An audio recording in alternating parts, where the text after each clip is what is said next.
Hi, welcome on in. We are continuing Mario Sunshine today.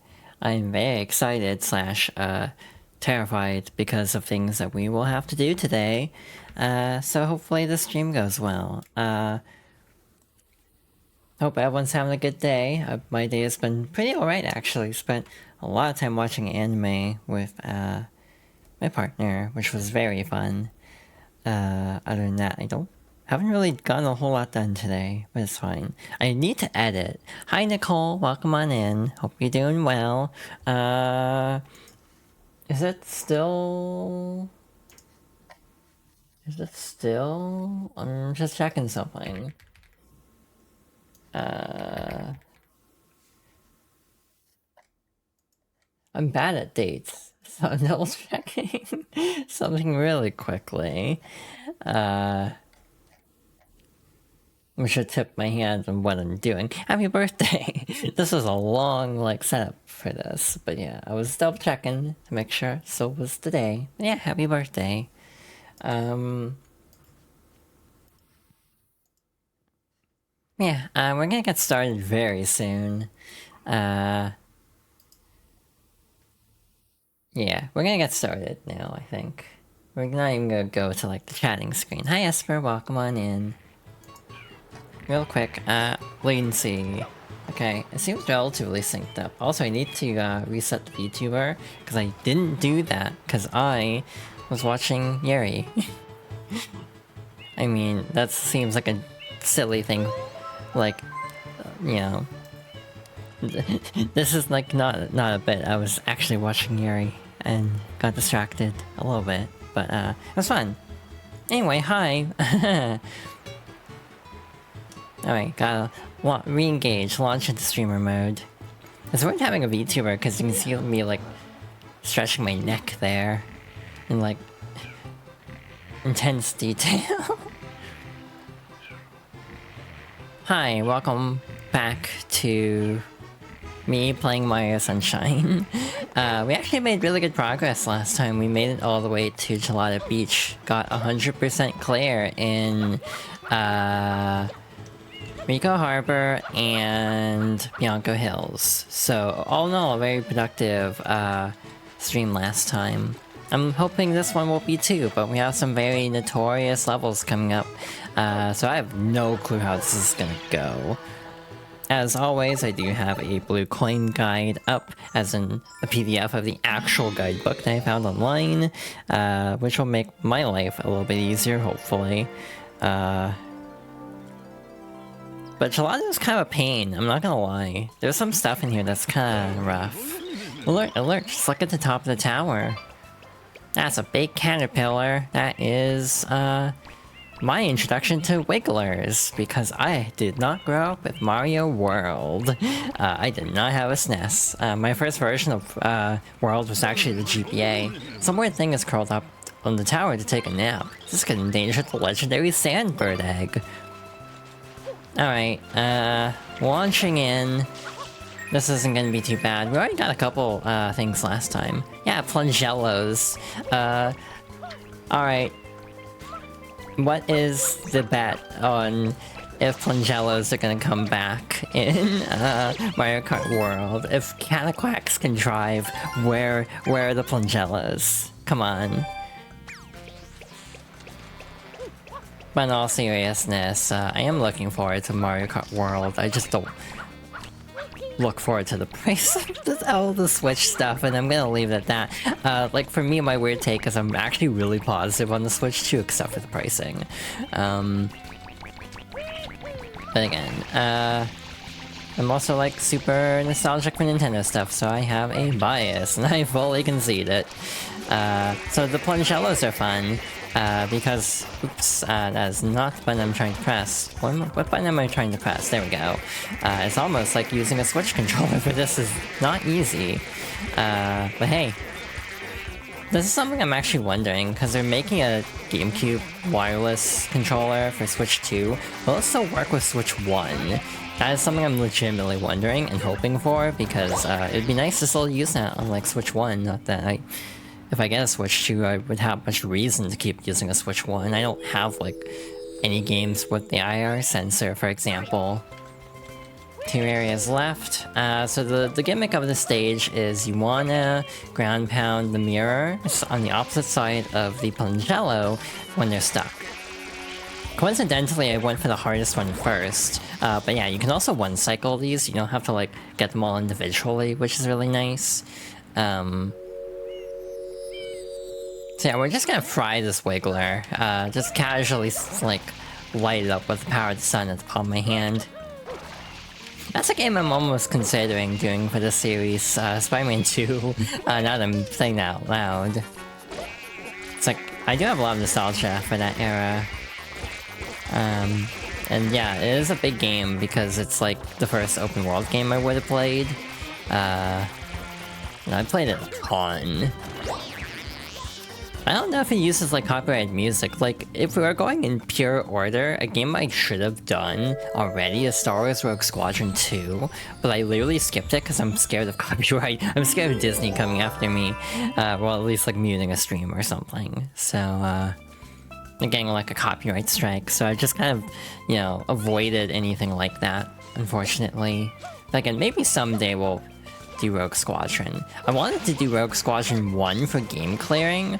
That game was a nightmare to set up because old-ass Windows games are really fun to get running on modern hardware.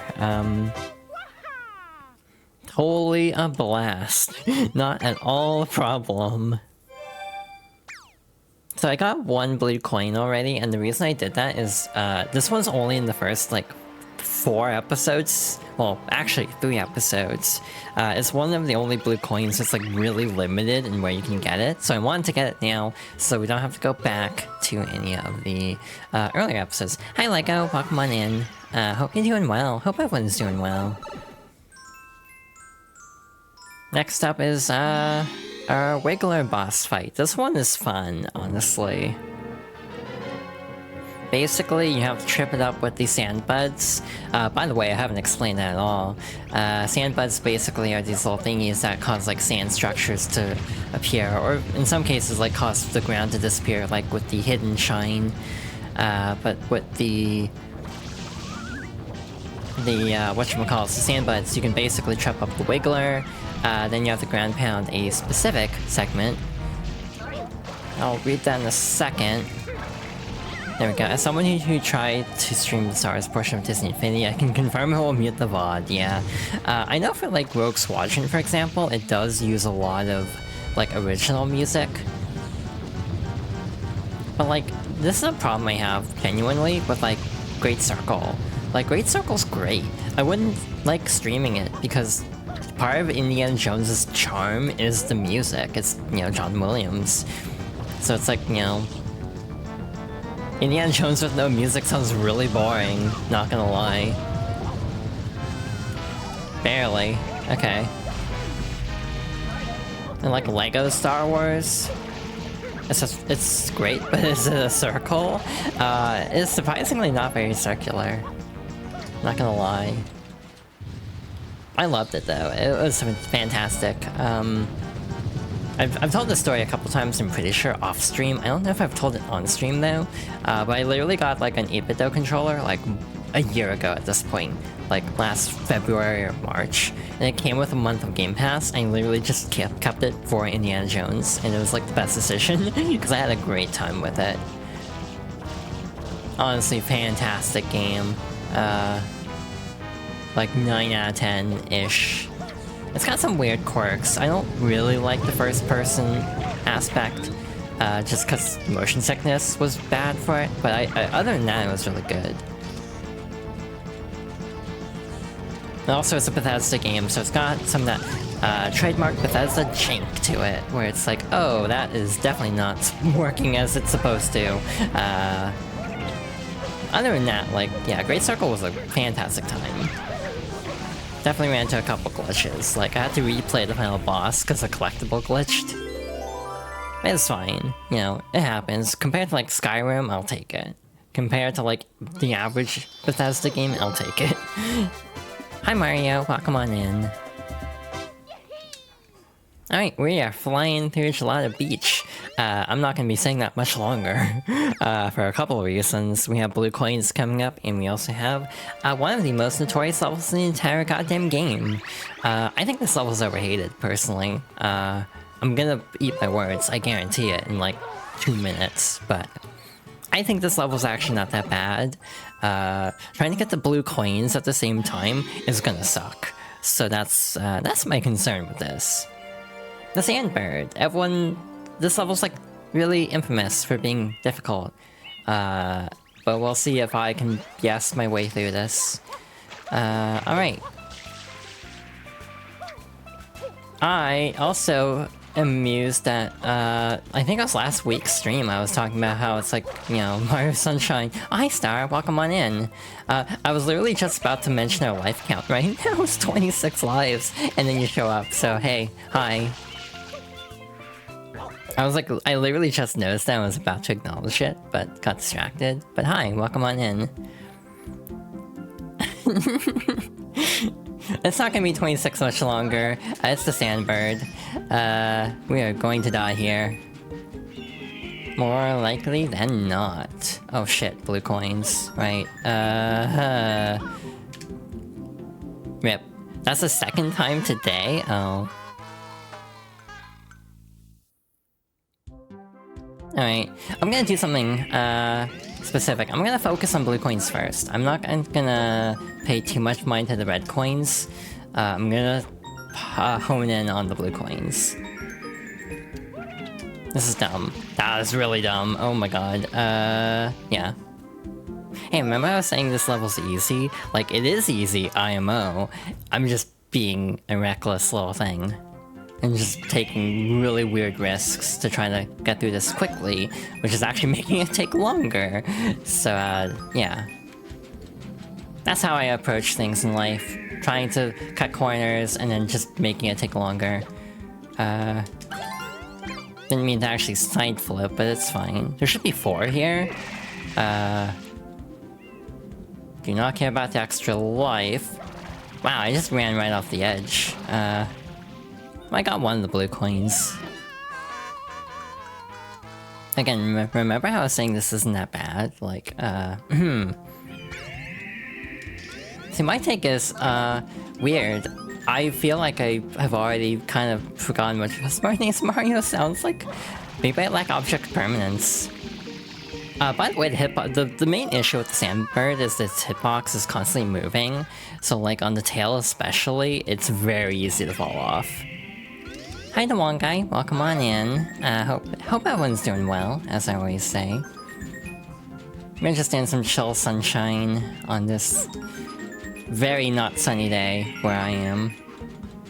But not being sunny in the Pacific Northwest is not a huge shock, I feel, to anybody. I don't need the extra life. I am overconfident. But hey, we're here. Aw, doggo. Hell yeah. Ah, shoot. Is it gonna flip now? No, we gotta... Oh, no.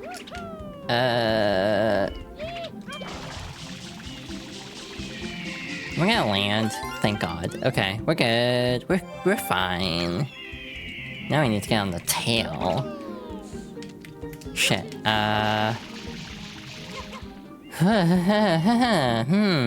okay. We're alive. So now it's gonna start going back to horizontal, which is scary. Shit, oh my god. Again, the hitbox moving is really throwing me off here. Hey, again, maybe I shouldn't ever hype up, like, oh, this isn't that bad. Like, this is a recipe for disaster, and I should know this by now. I'm gonna do the hardest coin first. I'm gonna be smart. You know, get the hardest one out of the way first, so I don't have to worry about it. We also got 3 of the 4 blue coins, so I can take it easy.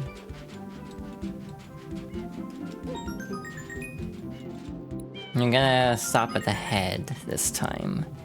Again, I'm not worried about lives. We have 20-something. I'm still missing blue coin, that's fine. Again, Mario's like a mountain goat in this game. He can just stick to the side of things really easily. But the head actually does move around less than the tail, in all fairness. So it is better to stand on the head.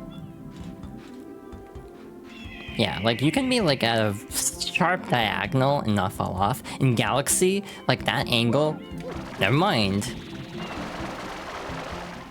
I almost saved it. Again, I should just stop talking, is the takeaway of today. I have eaten my words sufficiently. Yeah, LP curse has always affected me, not gonna lie. I'm also not used to playing on Switch in all fairness. You know, I mean, this is kind of like a skill issue, not gonna lie.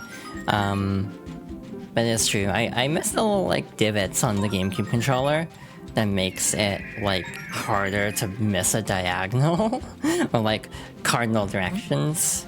But yeah, I like the GameCube controller for GameCube games. I'm actually, like, weird about it, where I don't really like the GameCube controller that much, despite growing up with it, just because it is, like, got some weird quirks to it. Mainly the D-pad is microscopic. The D-pad for ants, which is the main reason I'm like iffy on GameCube controllers. Alright, there it is. That's a ways off. Imagine like some plumber just standing on your neck for a bit. Like, would that hurt? Probably. You can also spray the clouds to make them grow bigger. And that makes it easier, obviously, to jump on them if you have a bigger, like, target. You can also, like, clip through them a little bit. It would have been fine if I didn't hit continue. It's not really necessary to save constantly. Well, that should have been a lot smoother than it actually was, but we did it.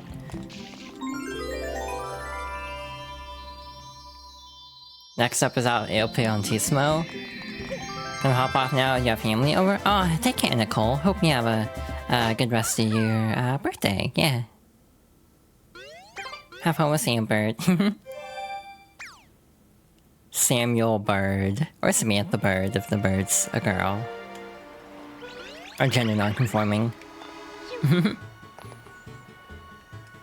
Hey, El Piantismo. This one isn't that bad. I know all the strats for this level. She says, like, a liar. Nah, that's not true. This one's not that bad. Basically, like, slopes are weird. It's just a recurring sentiment I have about this game. The slopes are weird. I am Il Piantismo, and now we shall race to that flag. Next one isn't that bad. Noki Bay. I feel like that one's not too terrible. It's a race to the finish flag, and only one can triumph. By the way, the current record is 35 seconds. Are you at the ready? Then get set and go. Okay. So yeah, there's like a thingy. I forgot what it's called. Dune Bud.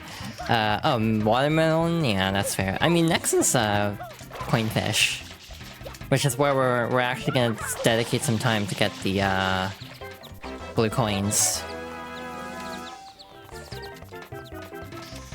No, heck it, we're here. We have time to kill, so let's try to get these blue coins. We do not have time to kill, okay. You are pretty good, you have some speed, you have grown ever so slightly in my esteem, slightly. We will meet again, and goodbye. This is like a did you know in the sense of like, do you know that Doki Doki Panic is Mario 2? But yeah, the Il Piantismo model is basically just the Running Man head from Ocarina of Time.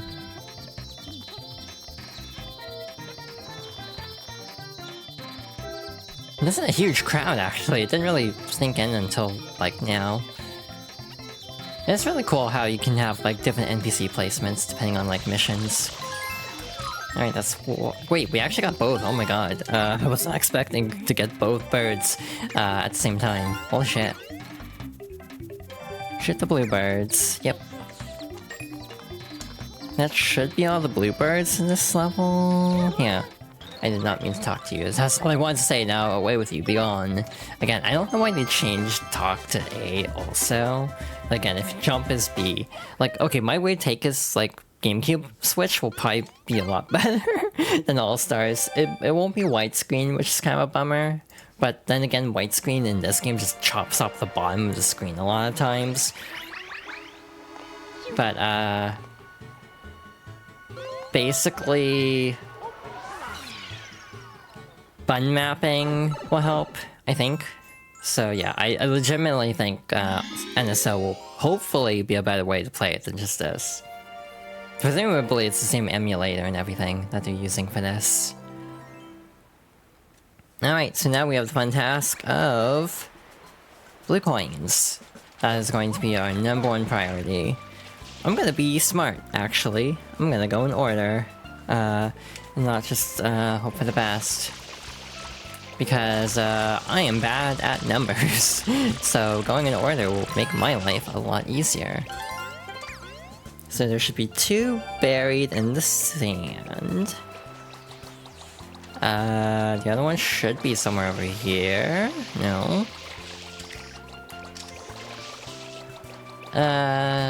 Spy this like catamaran on the map, but I don't actually see it. Yoshi's in this level, that's neat. Oh, did I see it? Was that the spark from the Canaquack?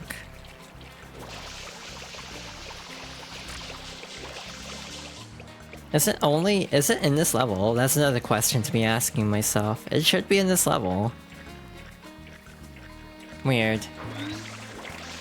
I know there's also one over here. We'll get that one later for the sake of keeping track of everything. Next up is actually over here. There's a Canaquack in the tree.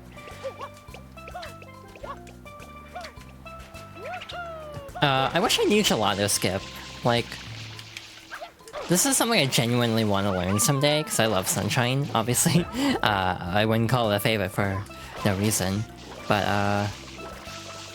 I legit would like to learn Gelato Skip for the sake of, like, you know, just because it's cool, I guess, partly. It's neat. It's a neat trick, being able to, like, skip everything. Is this the one? Yeah, this is the one marked 2 on the map. So where the hell is the one marked 5? It should be over here somewhere. There it is. That's not where it looked like on the guidebook.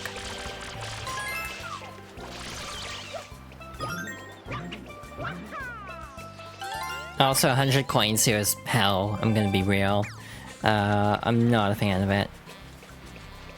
Number 6, drop a fruit into the rooftop spinning blades. That one's easy. What if we just, like, hack around and find out? Like, what if we try it a couple times? Just to say we did. So the way this trick works, for the record, because even though I've never done it, I know how it's performed. Basically what you want to do is you grab a coconut, you hop over to the hut over here, you drop the coconut at a very specific spot, let it roll down and push you, and then use that to clip into the hut. There's like a weird movement to it too, where you have to like hold back and then forward. It's actually really hard to set up, to be honest. Because you have to be like perfectly aligned. That was too close to the blades, okay.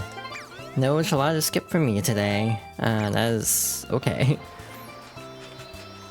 M on the cliff. Okay, that should be by the turbo nozzle. Turbo nozzle is... No, that's the rocket nozzle. Turbo nozzle's by the swing.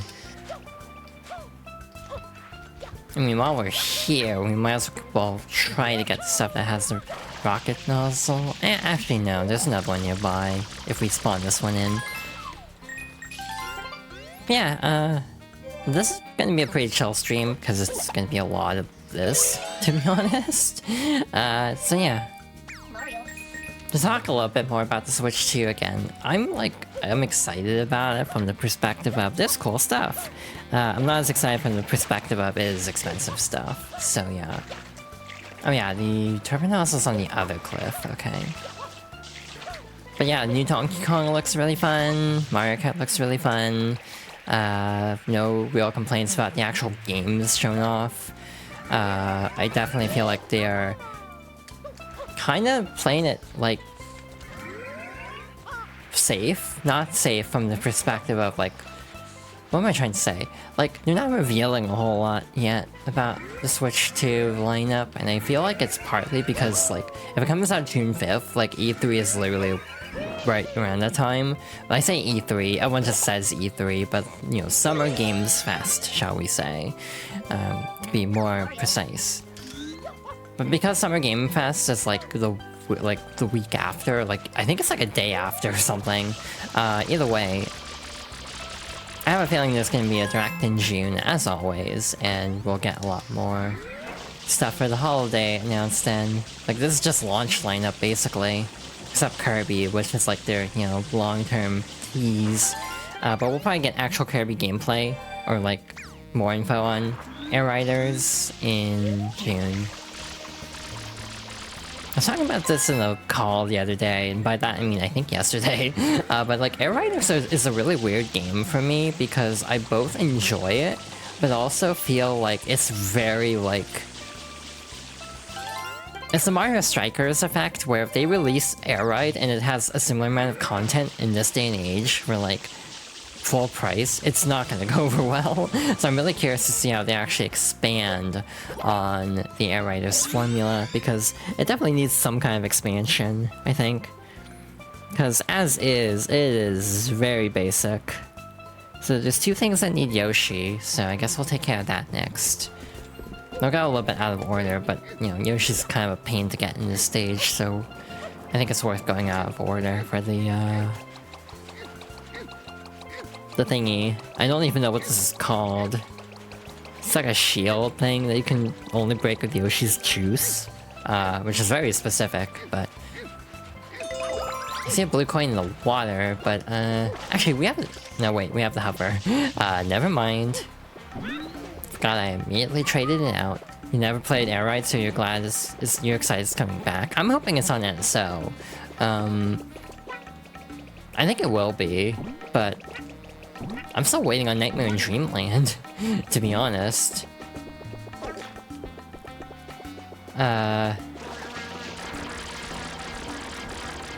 I don't think this Dune Bug was covered in the last stage, or one of the more recent stages. I don't know if it's like accessible, or if it like does something different in like the sand, or like the Wiggler stage, because you need like extra targets, basically.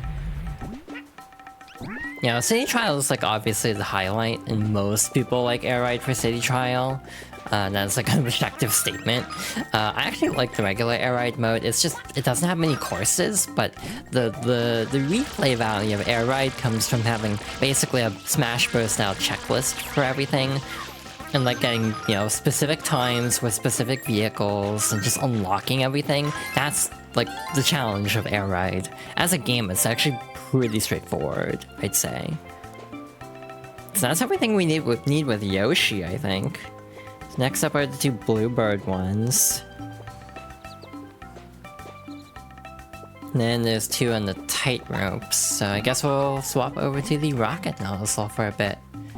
I hope there's one over here, actually. I don't think there actually is. Not gonna lie, some of these suck. Just gonna be blunt about it. Like, legit, I think some of the blue coins here are actually very difficult to get to. And some of the regular coins too, which is what makes the 100 coins so, like, frustrating, in my opinion. Is just how, like, obnoxious it is to actually just reach coins in this stage. I'm already complaining about it, and we haven't even attempted it yet, which is always a good sign.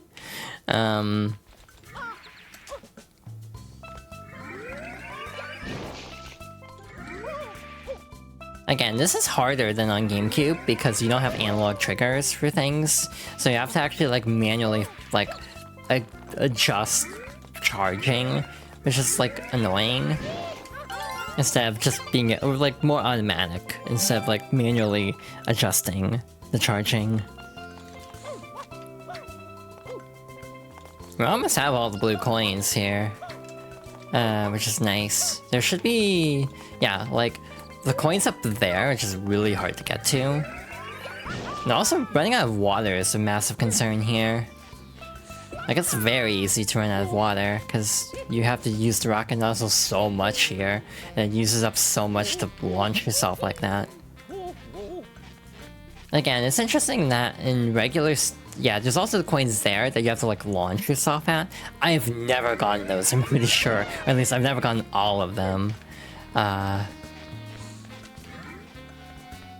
This game is very pretty. It's something else I strongly believe. Like, straight up, this game looks fantastic still.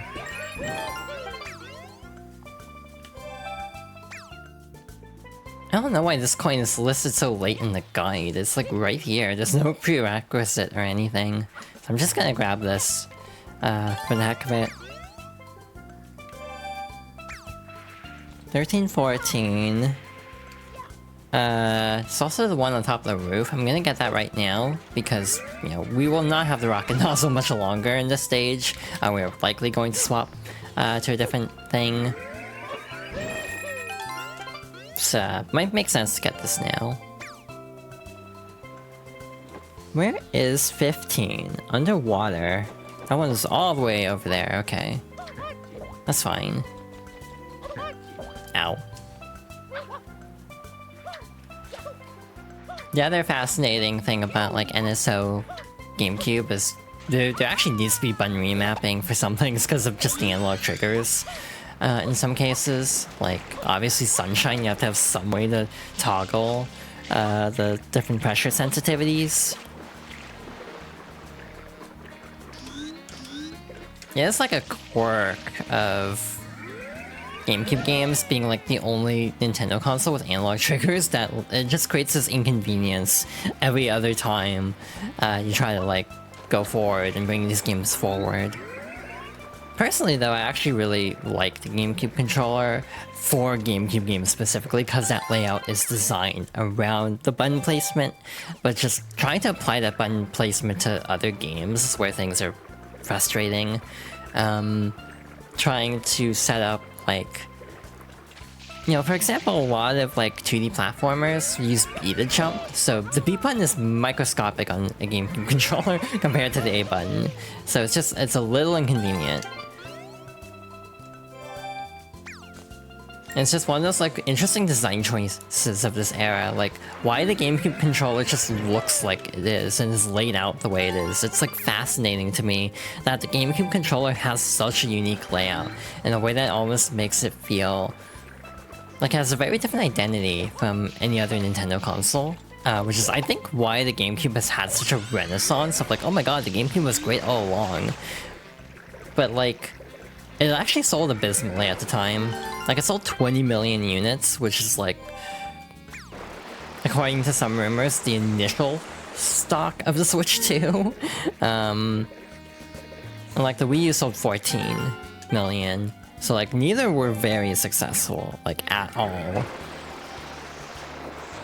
That one School of Fish got really far away from everything else. We got those really speedily, which was nice. Because sometimes those fish suck and take forever to get. I was trying to get the worst red coin first, since it's right here. Shit. What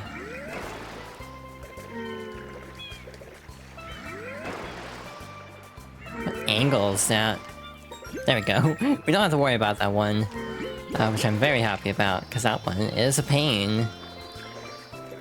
There should be a blue coin under here. By my calculations, I am missing one. Like, in terms of ones that are unaccounted for, I'm missing like one, I think. The others, I think I generally know where they are. Yeah,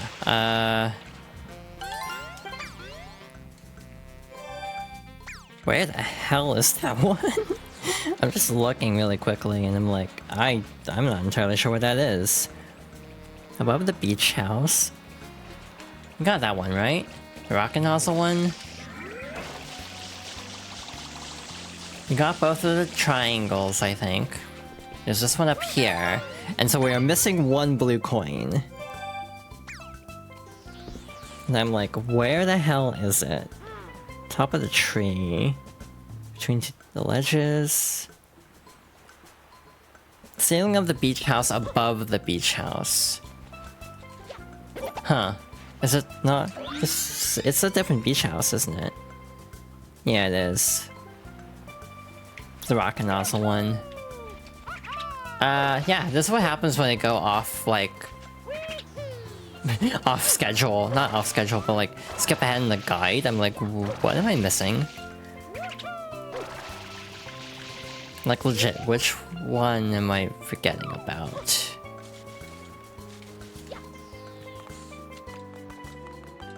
We got the 2 bluebirds, for sure. I think we got the M on the wall, because that's where the one nozzle is. We got the Cataquack one, for sure. That did not look like sand, but okay, game. There might be one more in the water I'm missing.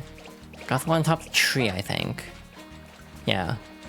Got the one hanging over there, too.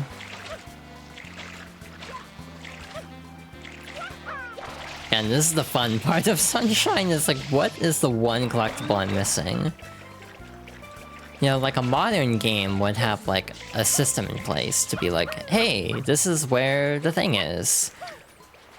But this isn't a modern game, so you are on your own. You have to like manually like scope out everything. Got this one. So I'm like, do I just have to check every space a second time just to find this? So like, it's like I did get the Cataquack in episode 1 through 4, I think. I hope.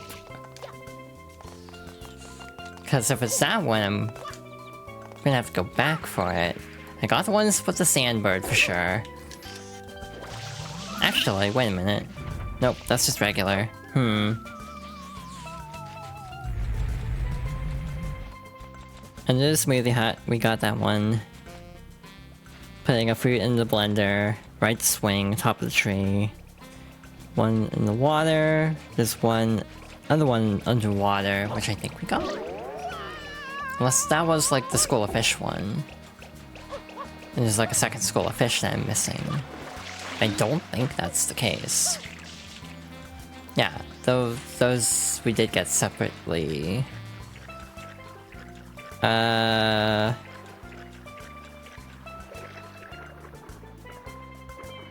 Beehive we got. Secret level we got. Above the beach house, between the ledges. I am genuinely confused. Like, no idea what this is.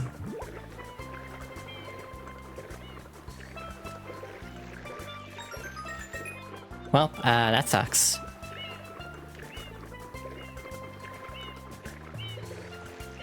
Well, most of them are available in episode like 8, so we can just try again later. Again, unless I'm missing something like really obvious and just forgetting. Yeah, we're at 29, so yeah, we are on track, but...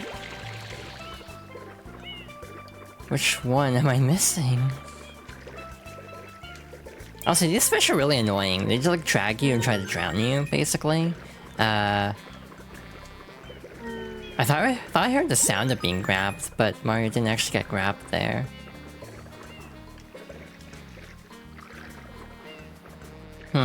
Again, this is the funny part. I've played this game how many times, and yet I'm still struggling with the blue coins. It's like no amount of practice and preparation will ever make the blue coins like not a little bit obnoxious, in my opinion. It's like, you know, I will defend a lot of aspects of this game. Blue coins are one that I'm not really, you know, chomping at the bit to defend, because as much as I feel like with a guide they aren't that bad, they're still kind of bad.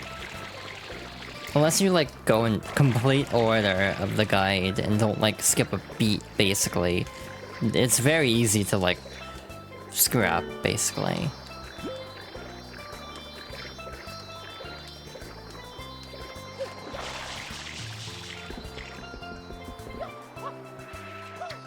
We got the blue Cataquack, we got all the shine sprites in the ground, I think. Blue Cataquack in the tree. Oh, there might be a... 1, 2, 3. There might be another shine sprite on the ground.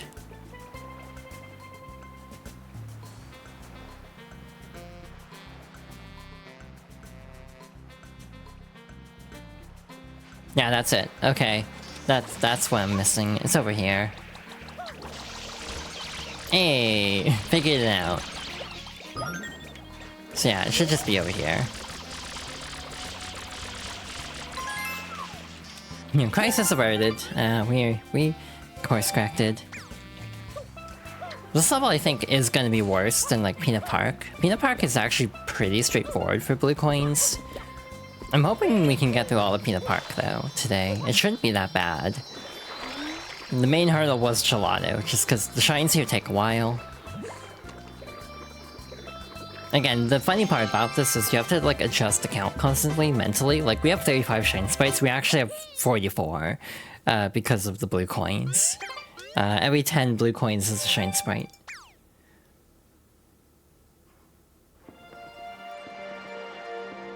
Alright, next is Shadow Mario.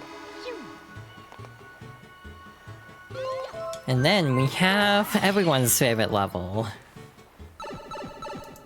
I'm looking forward to it. I want to see if I can actually do a good job with it, because, hey, Watermelon Festival is a fickle thing. It can sometimes be very easy, it can sometimes take 20 minutes. So I am very curious to see which one it is this time.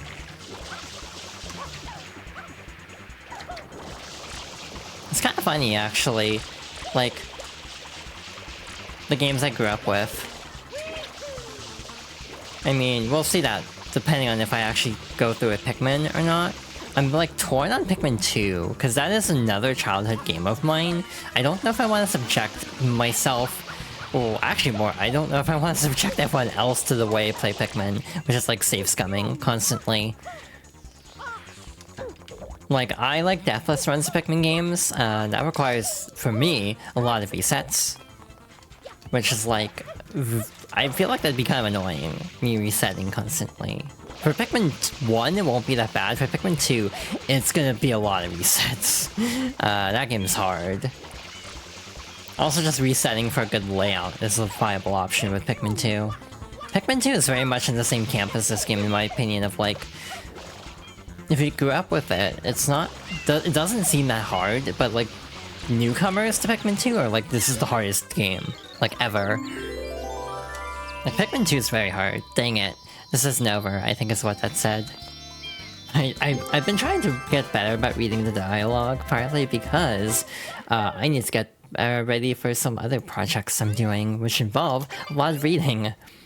You know, during the Paper Mario games, I'm gonna want to read some stuff out.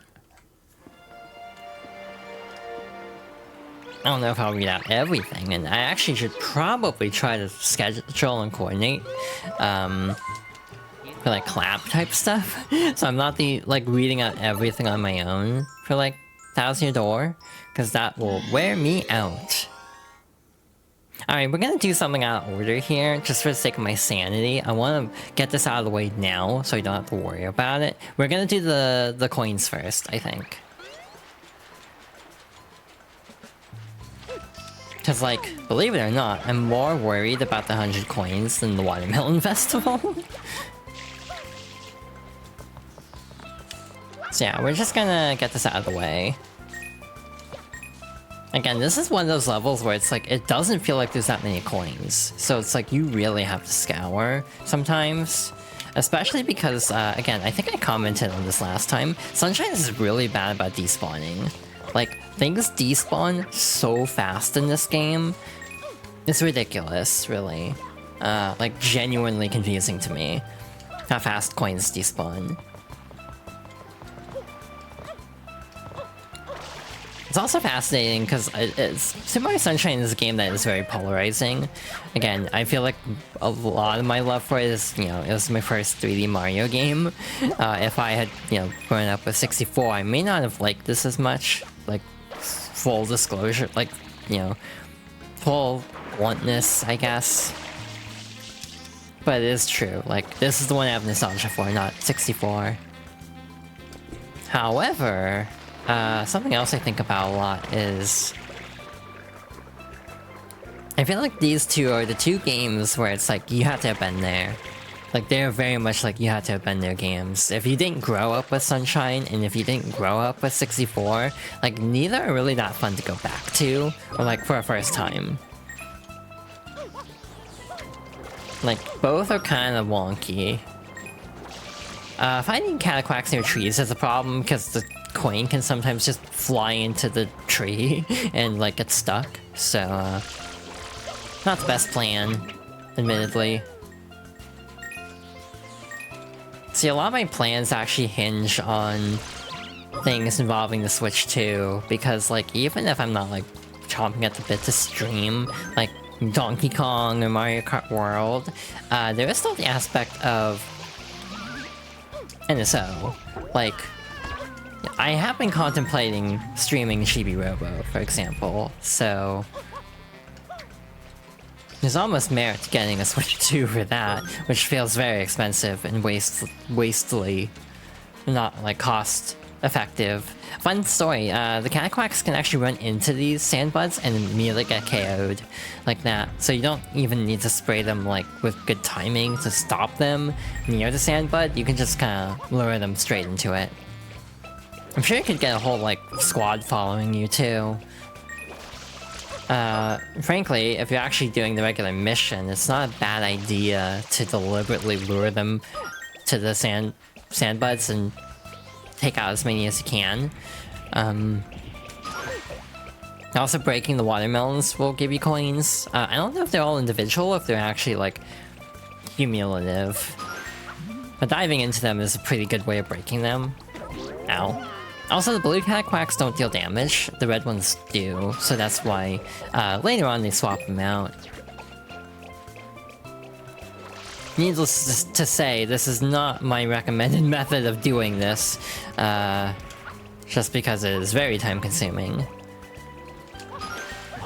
It's better to get the other coins first, but I'm here, and I just want to see how many I can get from this. You can also take the smaller watermelons to the juicer and actually get coins that way, but the problem is, he just kind of flings them everywhere into the water, and because the despawn time is so fast in this game, it's almost impossible to actually grab that many of them. So, like, you know, last resort, it's not a bad option, but it's not reliable. I'd be genuinely curious to see how a speedrunner would tackle this 100 coins, because this is, like, one of the worst, in my opinion. In terms of, like, time. Like, the others I have pretty consistent routing for, I think. And, like, strategies of how to get them relatively fast, but, you know, this is one that just, it takes forever, no matter what. I think the red cataquacks also get up faster. Okay, that one's exhausted. That was like 10 coins. So yeah, worst case scenario, that does work, though, again, it's very time consuming. Again, at some point, I will probably try to get through Galaxy 2. As in T-O-O, I need to specify. Galaxy 2 is pending, because it's like, I don't have as much of a soft spot for Galaxy 2. So that'd probably be more of an incentive playthrough than,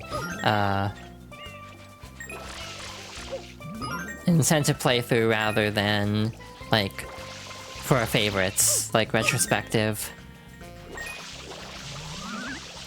Again, part of the reason why I wanted to go through all my childhood games is just to kind of show my, like, gaming roots, because my gaming roots are very complicated. Like, there's a reason it's so Mario heavy at the beginning. So, like, I really didn't diversify the games I played very much.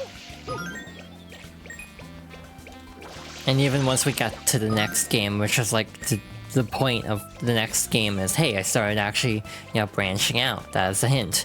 There is still the problem of I still played a lot of Mario. First RPG, Superstar Saga, second RPG, Thousand Year Door.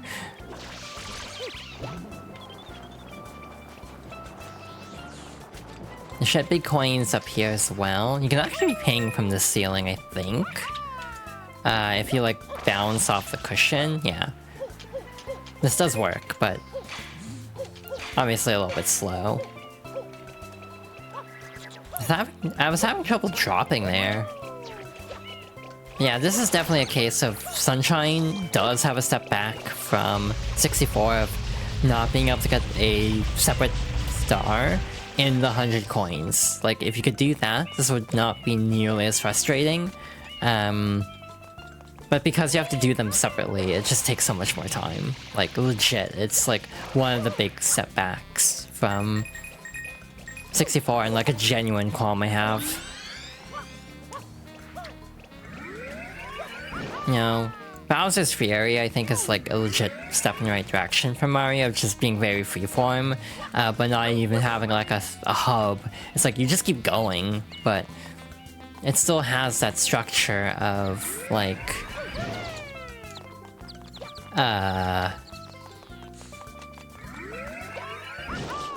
levels and them transforming, but like you just literally leave and come back. Like, you don't even have to leave very far. You can go like, you just despawn it and or like off screen it enough, and then boom, new levels loaded in already. It's like really cool. And I genuinely want to see them expand on Bowser's Fury for the next game. I'm really curious to see what the next Mario game is, because I have a feeling that DK is not the only 3D platformer that's going to be on Switch 2. I fully expect a 3D Mario, because money. I'm having a heck of a time getting these coins. There we go. Alright, I was hoping he'd grab the pole.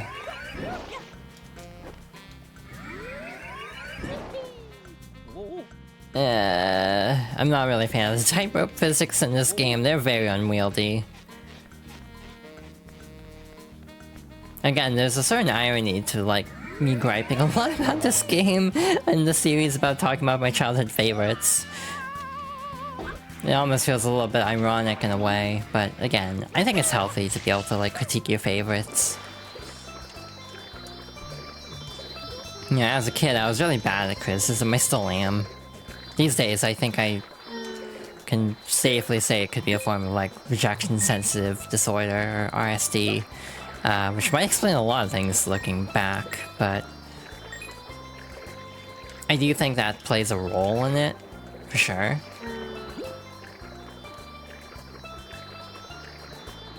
And it definitely led to a lot of like, oh, I can't take criticism of my favorite games. And I still get a little defensive of my favorite games sometimes. It depends on how it's handled. If it's like good faith criticism, I'm like whatever. If it's like bad faith criticism, that's what kind of fires me up. And it depends on if like, okay, I don't know why it bounced that way. Neat. Yeah, RC sucks. But yeah, my general take is if someone swings first, like, out of pocket, that's gonna make me more mad than just someone, like, in a conversation saying, hey, I don't like the thing that you like. But yeah, you're cool for liking it. But if someone just, like, literally jumps out of nowhere, like, drive-by post, like, no, the thing you like is shit, then I'm gonna get a lot more defensive. Oh, no, that's too small, tiny, really. Guess I'll have to choose one of those three over there. Luckily, the coins got stuck on the roof of the hut, so I actually got most of them there. That does not happen all the time. I was extraordinarily lucky, not gonna lie. There should be 3 melons in total around. You have to get the one on top of the hill, for the actual Shine Sprite. Shit. I mean, that works, but not what I was trying to do. Might want to get as many coins out of these as you can, but we're so close. I'm not really concerned about coins now. Like the individual stragglers, we're gonna go for like bigger amounts. I should have been doing this all along, in all fairness. I love the music in this game, though. I talked about it last time. A lot of it's based around like leitmotifs, but like legit, I love this game's soundtrack. It's nostalgic. This, you know, soundtrack of my childhood, basically, along with Pikmin, which again we'll be getting to soon. If all goes well. I'm trying to find a balance of the games I'm playing. Well that's not bad, but not great either. It's not bigger than any of those three over there. Again, very good coin bounces, all things considered. Again, I've had really awful coin bounces where they're just flung, like, all over the place, and I can get, like, 2 of them. So yeah, I'll take this. This is not a bad 100 coins. Like, straight up. Actually, this will do it, I think. Ow. But the bees will let us. There we go. That only took like 10 minutes. Like, for me, that's not bad. I won't complain about that 100 coins. That is like a good-ass run of this level for my standards. Now, how will the proper level go? Can we do it in 5 minutes before the ad starts? That's the million-dollar question. Did we get the... No, we didn't get that, did we? So that's where we're gonna start with Peanut Park, I think, is the red coins of the cannon secret. Then we'll get all the 10 coins outside the park as well, while we're there. I think that's the most logical call, since most of them need the cannon anyway. Alright, so here's the fun part. We gotta push Melon down a hill. There's a joke somewhere in here about handling melons, but I am not awake enough to formulate it. Oh, thank you for the hydration check.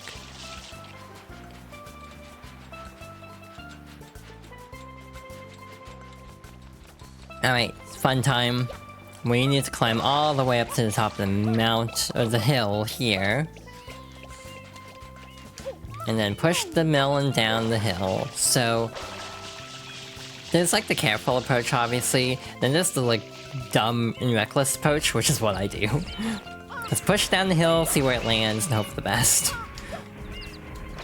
This is actually not a bad placement, in theory. Yeah, this ain't bad. We can work with this, I think. Actually, I need to let it move over. I'm gonna bait it a little bit.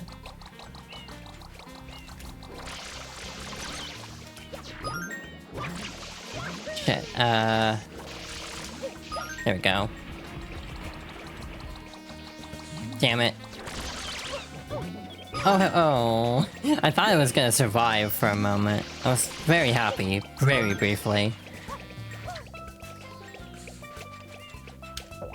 Alright, attempt number 2. Again, I'm not sure what you're supposed to do with this. You just have to, you can just kind of pray to the physics gods and hope for the best. I don't know what you're intended for. Like, intended to do here is the thing. Where the hell is it? There it is. I'm gonna take a different route this time. Shit, okay.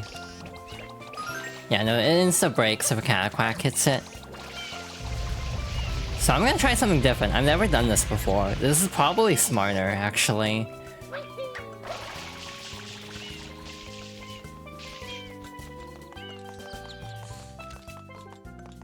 No, wait, I have done this before. Try to get as far over to the side as I can. Oh, okay. Alright. Like, drop it over here. Just farther along to begin with. But its momentum might crash it somewhere. Oh, that's not a good placement for that. Camera is stuck on something. I'm gonna Mario Cam just to get that sorted out. We need to thread a needle of these cataquacks. Okay. That wasn't actually that bad.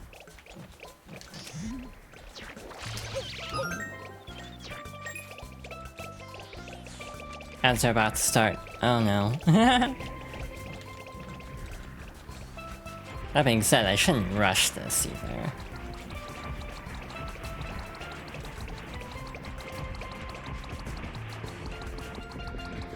Concentration mode? Okay. Ah, shit. See, that was me rushing because the ads are about to start.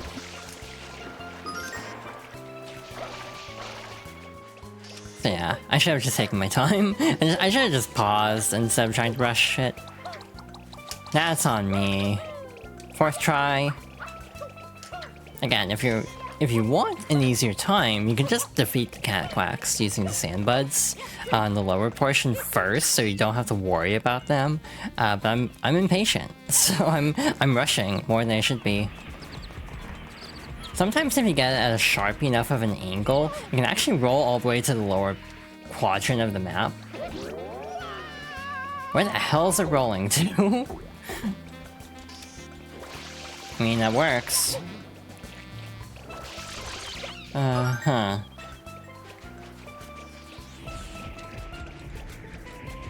Shit, camera is also, like, whipping around wildly, which is not helping.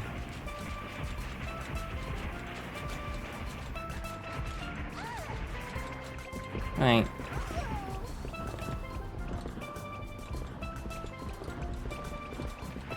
Shit, here it goes.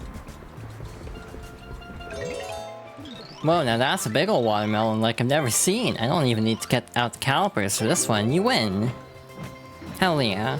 4th try? 5th try? I lost count. Either way, for me, that's not bad. I've done the 1st try sometimes, but no complaints. Just gonna casually stand on, like, rotor blades as I collect the strengths right here, as you do. I don't understand why that doesn't deal damage, but whatever.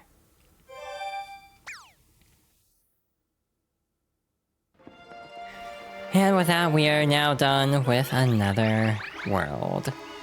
So hey, I'm gonna pause here for now, and we are going to take a short break, and I'm gonna get up and stretch, and we'll resume with Peanut Park. Hey, my timing was very good, as it's just about to end. But hi, if you're catching this in post, or, you know, watching the VOD, hi. I hope you're enjoying the stream so far. I'm having a good time with this game. It's gonna take a couple more streams to get through. This game ain't short by any means. It's shorter than Galaxy will be whenever we get to that, but I think Galaxy's gonna be a lot of fun too. Again, I've been trying to go roughly in order of, like, the order I played all these games, chronologically, so, again, it's very Mario heavy at the beginning, but there should be a little bit more variety as we go along. But let's hop back to it then, shall we? Game won't finish itself. Alright, reset tracking. Like so, and we should be good to go. Okie dokie. With that taken care of, I guess next up is Peanut Park, which is just over here. I don't know if you know it's interesting. For a hub, it's actually pretty small.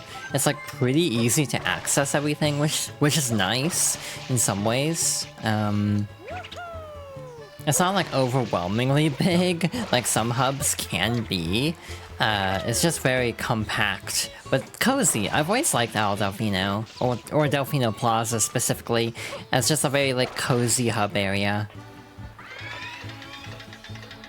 Alright, we have a couple of options of what to do here first. I'm actually tempted to get the 100 coins out of the way first. The recommendation for this level is usually the beach cannon secret. This is boring as hell though. I'm gonna be completely honest.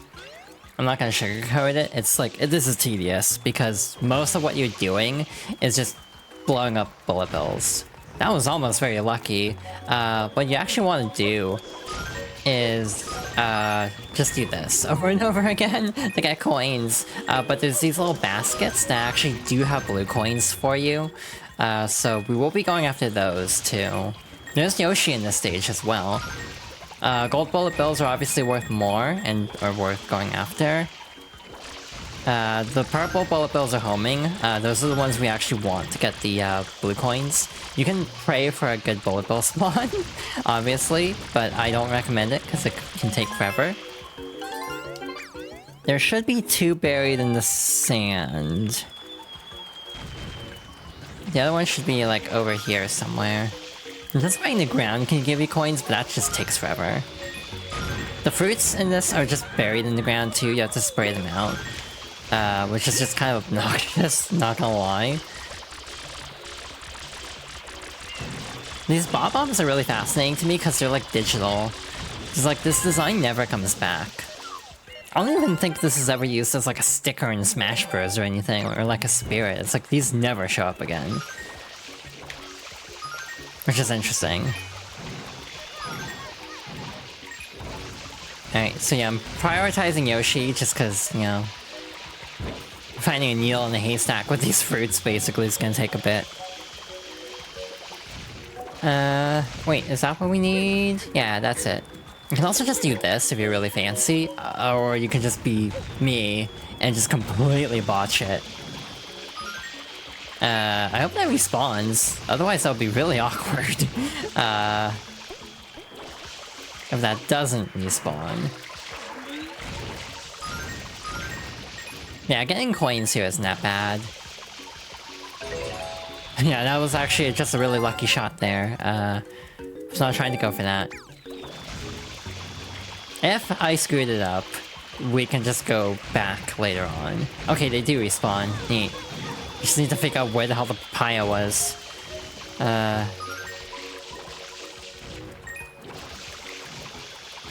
Like, Mario Sunshine is a game with a lot of busy work, I'm not gonna lie.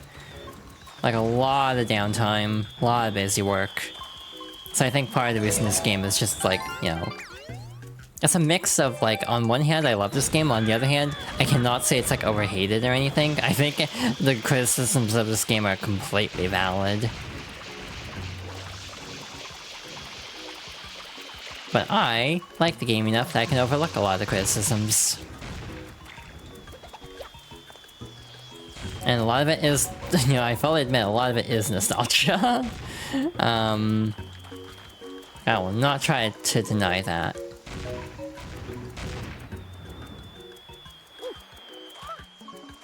Yeah, like, missions like I think it is possible to get the 100 coins elsewhere, this is just where I like to do it. Because I've always done it here, and I'm bad at change, so... I think there's actually a skip you can do in this world, using Yoshi, actually. I want to say you can actually,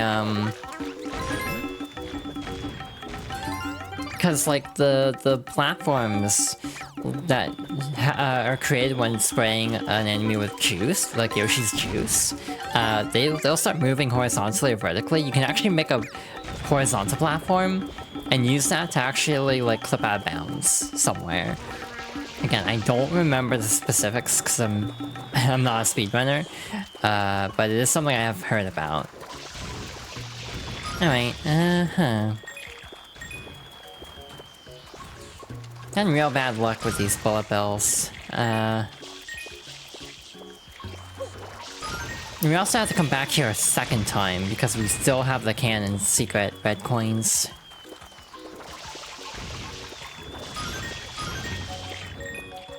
So yeah, this is gonna be pretty low-key as we got the rest of the blue coins here.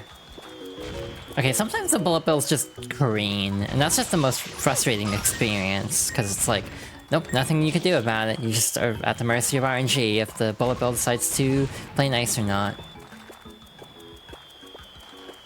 Also, if you get the right one or not. accidentally... Well, actually, it didn't take out the homing one. Good.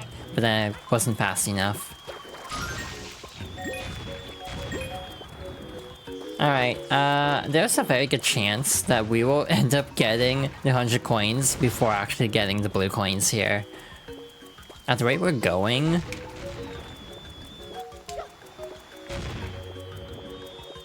Did it crash? I think I crashed. I'm not sure what the hell happened, if like the AI got worse with this version or something, but I swear I've been having a worse time here than usual. Like getting the bullet bills to cooperate, I mean. 3 more. These are long shots too. Alright, wait, hold on. There it goes. Oh, why was that gold one so fast? Like, are they normally that fast? Was it just the camera angle? I think it was just the camera angle, but I don't usually see them go that fast.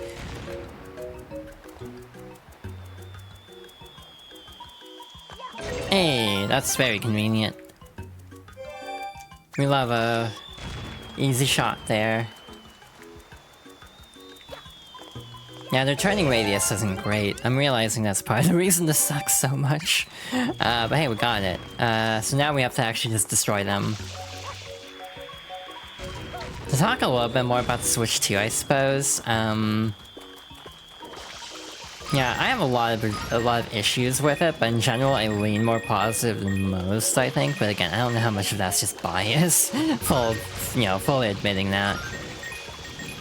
It's like, it's definitely a console I would like to have someday, partly just because, you know... Same reason as the PS5. If it runs Switch games better, then you have a built-in library of, like, hundreds of thousands of games that will, you know, still be really good, but also play better. You know, if you haven't played, like, Link's Awakening, that's getting a patch. If you haven't played, Echoes of Wisdom, that's also getting a patch. Those have the same problem. It's like a weird VSync that causes the frame rate to just randomly tank to 30, and then back to 60. So yeah,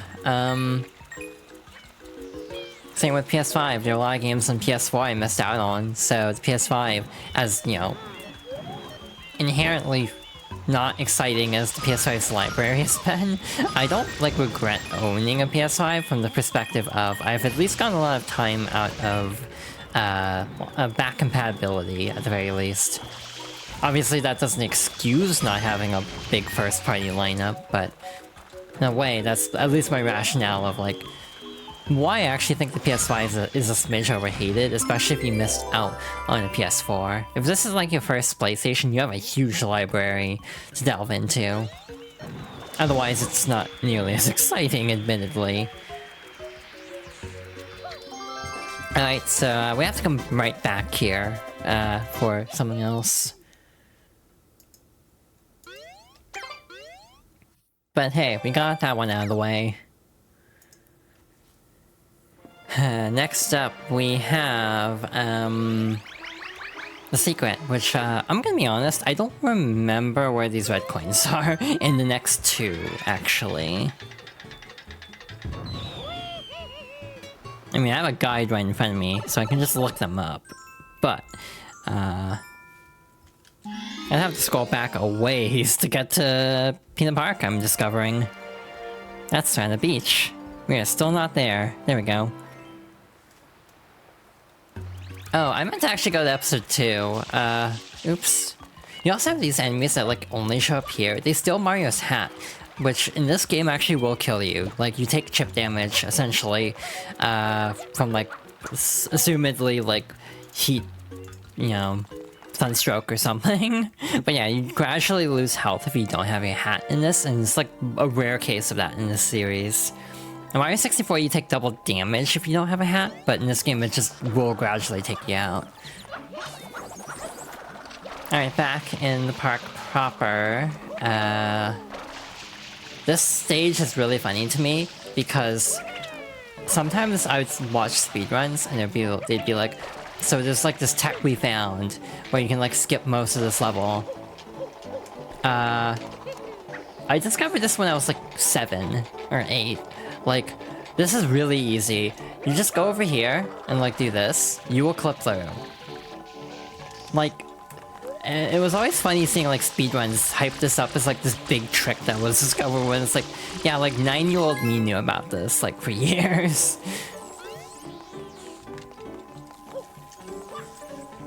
I'm getting these now because getting back up here is gonna be a pain in the ass, so just to save myself some headache.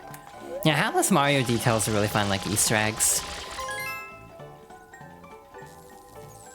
Speaking of getting coins while I'm up here, there's another one that's like really hard to get that I should consider getting. Yeah, don't have to worry about those. Don't have to come back up here. But yeah, you have to like navigate all of that nonsense down there. That's what you're supposed to do, but again, you can just clip through the right side of the Ferris wheel spinning arms, and boom, you're done. You're at the top. You can skip the entire thing. It's really weird that they let you do that. That was, again, this game feels like it was extraordinarily untested, truth be told. Again, as a Sunshine Defender, this game was still really rushed, and has a lot of weird holes in its programming that are just like, how did no one catch this?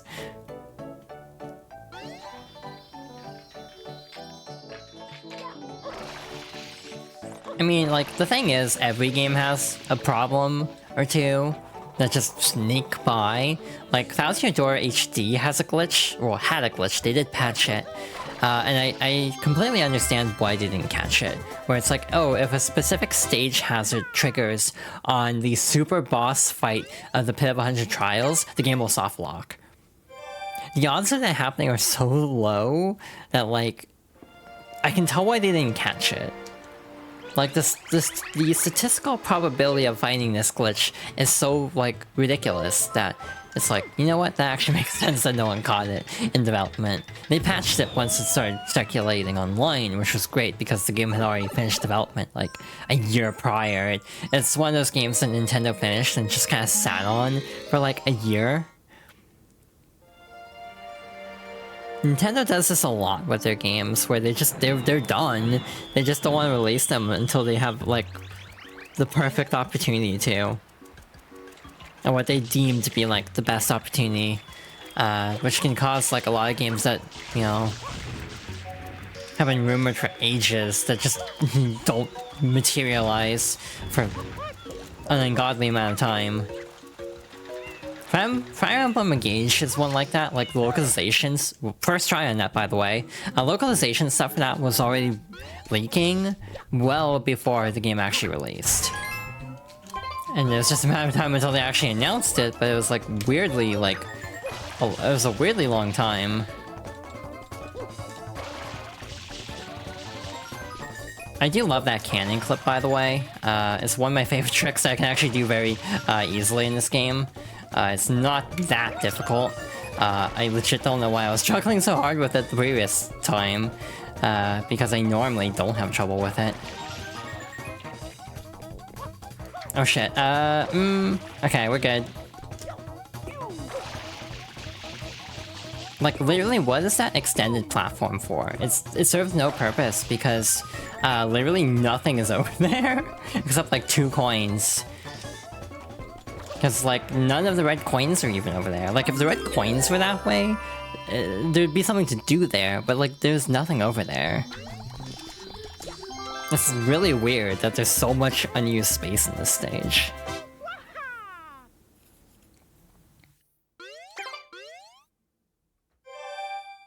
Alright, there's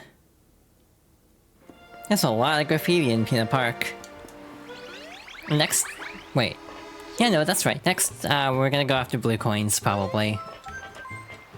I know we just got out of blue coin hell in Gelato, but there are Yoshi-specific ones here, so it kind of makes sense to try to get them here. Oh, there are some you can only do in specific episodes? Why can't you do this one here? Hold on, I need to research this now. I need to investigate. By the way, this part of the cutscene is always the same for the inner park levels. Another weird thing about Peanut Park is all of the final stages are like in the park itself. Like the first few alternate, yeah. The last ones are all inside. I don't believe this guide. I'm gonna look myself. There's like a stomping stew that like has a blue coin, and this guidebook says it's not in episode 6. I'm like, why would it not be in episode 6? There's literally no reason for it to be gone.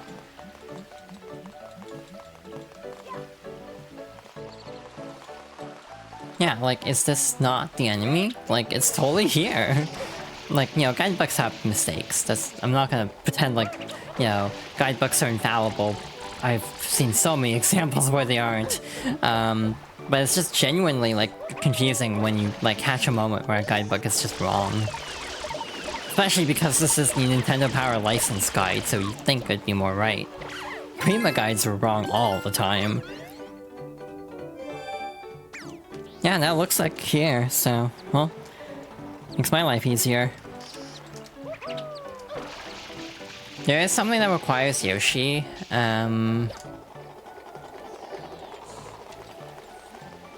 it's a butterfly, but since we need Yoshi anyway for other stuff, I think we'll just save that.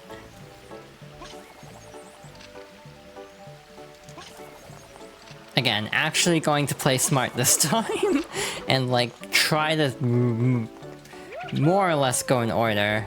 There's one on top of the Ferris wheel that's really hard to reach, by the way, so that's gonna be fun.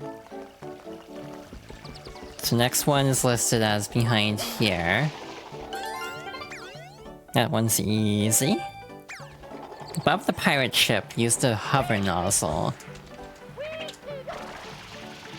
So yeah, this one is like very challenging. It's all the way up there. Actually, no. I can use this, can't I? Oh yeah, there's one on that platform up there. That one you can't really cheese. You actually do have to ride the Ferris wheel. This one you can't just kind of just jump and hover to get. That was actually very good timing, if I time this right. I'm gonna go out of order for this one because it's a pain to reach. Above the pirate ship, on top of the pirate ship scaffolding. That's gonna be this one over here, I think.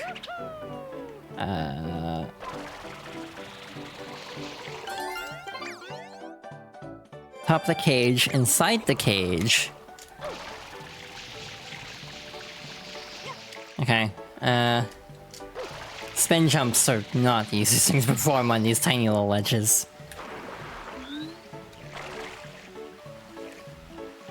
Map is microscopic. It's definitely meant for an actual print book and not, you know, a PDF in the year 2025. Inside the cage should be this one. What am I stuck on? There we go.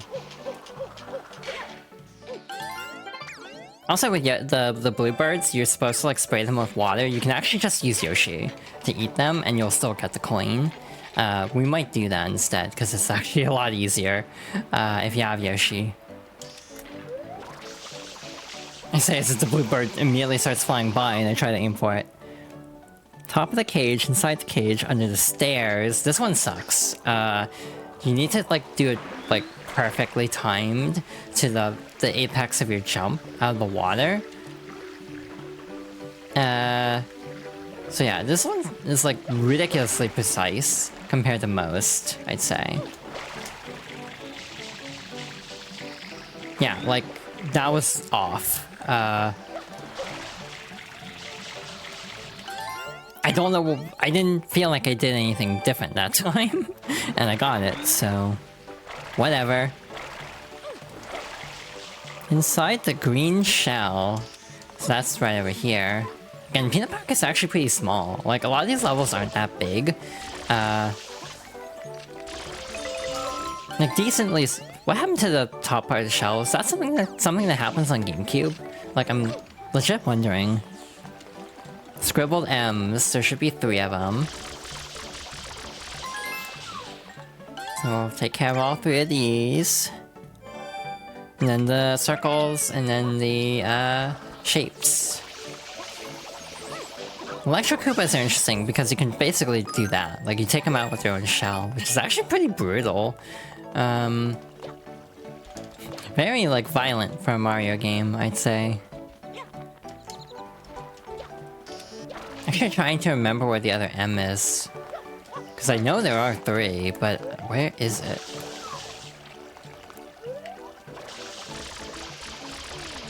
Peanut Park is probably one of my favorite songs in the game. It's just kind of mellow in a way that I really appreciate.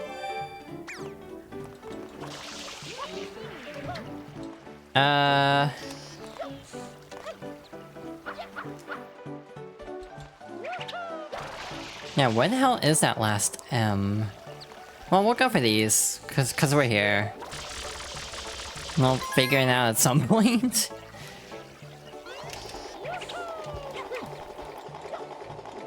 Yeah, I think the blue coins and the birds are like the worst ones, just because they take forever. Because like, if you can't catch them at a good position, I mean, it's like regular Shadow Mario fights, where it's like, if he manages to sneak away, the fight gets a lot harder. If you can actually take him out, like, immediately and combo him as he starts running, it's not that bad.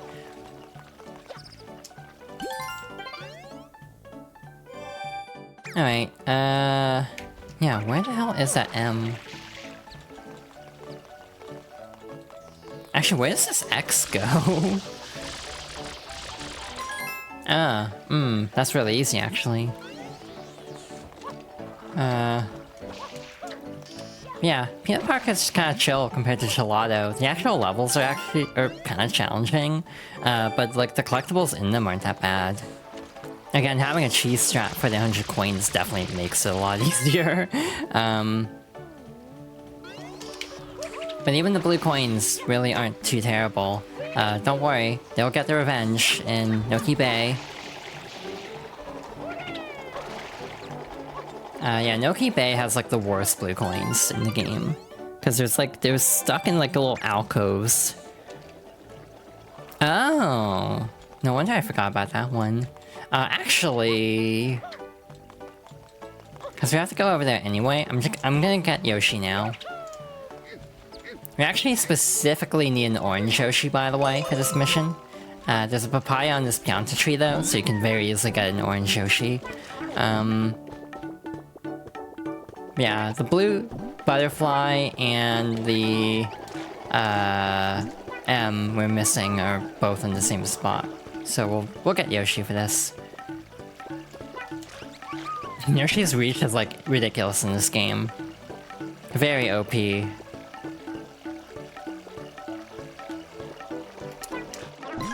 Yeah, very overpowered. Yeah, the guide's legit wrong. You can get that blue coin 100% in all the indoor episodes.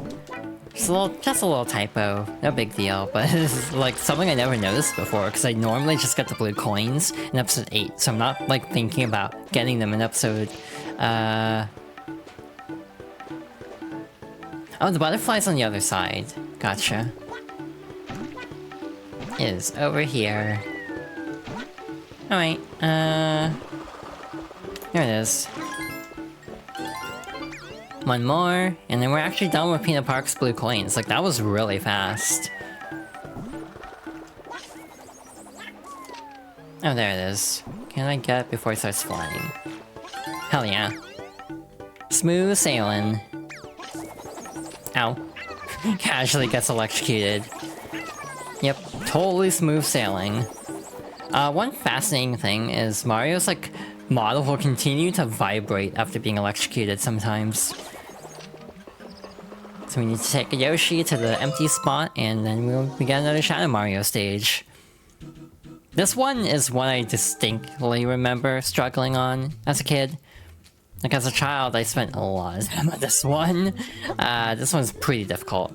Part of my problem's impatience. It's not actually that difficult. It's like, if you take your time, it's not bad. Except, you know, kid me was always rushing these stages.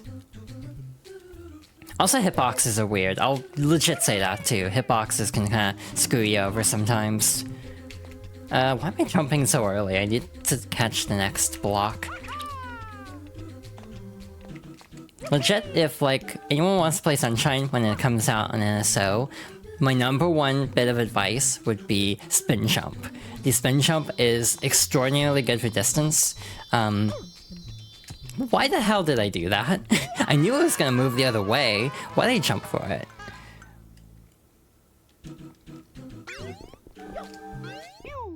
It's like I knew I was off cycle. I don't know why I tried to go for it. But yeah, my number one piece of advice for playing this game for the first time is spin jump constantly. Because it is so broken sometimes for covering distance. Like, there are jumps that you should not be able to make, or I don't feel like you're intended to make without hover, that you can very easily clear with a spin jump. It's almost why I think hoverless is such a viable category, because there's so many ways to like get around hovering. Bloodless is not possible, I don't think, but hoverless is 1000% possible. That'd be something actually fun to try someday, is a hoverless run. I've never done it. So yeah, the two eventuallys for me are like speedrunning Sunshine and also trying to do a hoverless. Or both.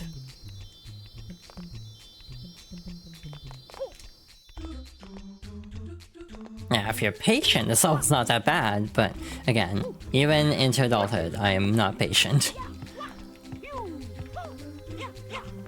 It's like me, can I make that spin jump? It's like, also me, please stop. Like, me to myself, it's like, don't do that. Don't try to make that jump, just do the intended way.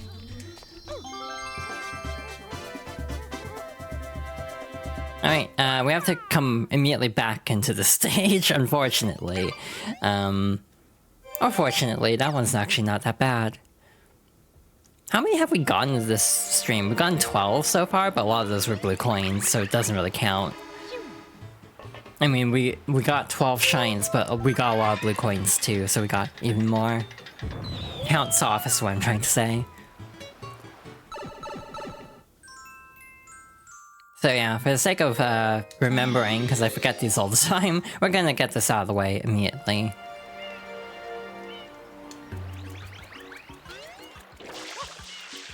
So yeah, I think this will be a 4-stream game, if my count is correct, because we're averaging about 30 per stream, but again, it'll speed up once we get to the blue coins and can actually trade them in. So I am legitimately curious to see if this will be like barely a 3-stream game or a 4-stream game. And if it's a 4-stream game, how long will that last stream even be? Because, like, right now it's like we're only an hour and 40 minutes in. We can easily get through most of Serena Beach, I think. Oh, I might be greatly overestimating my abilities at this game. That's the other option.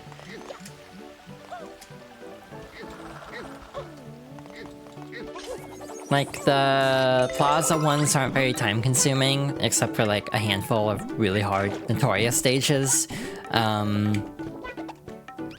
So really, it's just No-Key Bay as the last, like, really big hurdle, in my opinion. Everything else isn't that bad.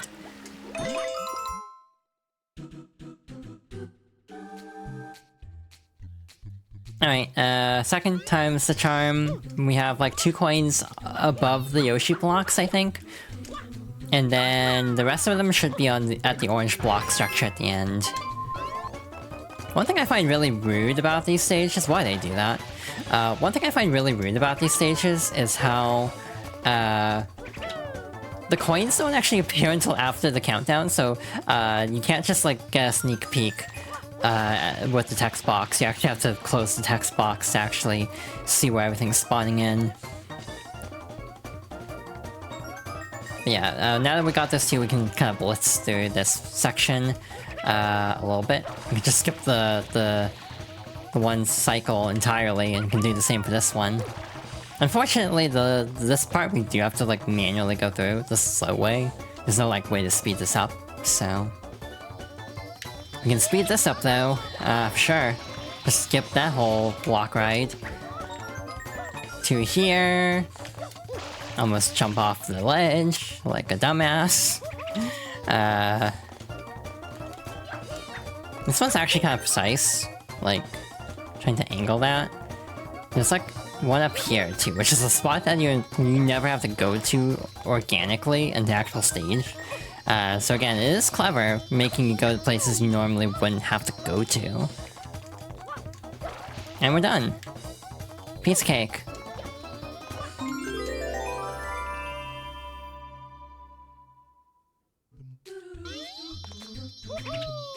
Yep, if anything, I think this again shows I think I've played too much Sunshine for one lifetime. I probably am in a weird category where it's like, I could probably learn to speedrun this game. Like, I'm probably like, I have enough memory of this game, I could probably do that.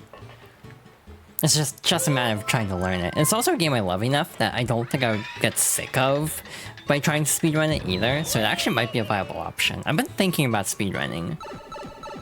Just because it seems like a really cool thing to do. To like learn a game to that level. But the main issue is just, you know, trying to clamp down and take like time out to practice. The other problem is this game is a long speedrun for 100%. Any percent's not that bad.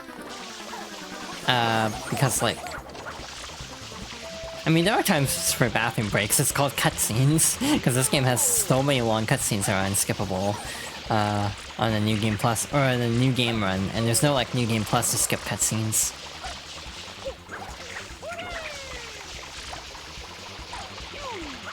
I'm kind of trying to focus here, actually. There we go. Darn it all, I'll remember this. Sure you will.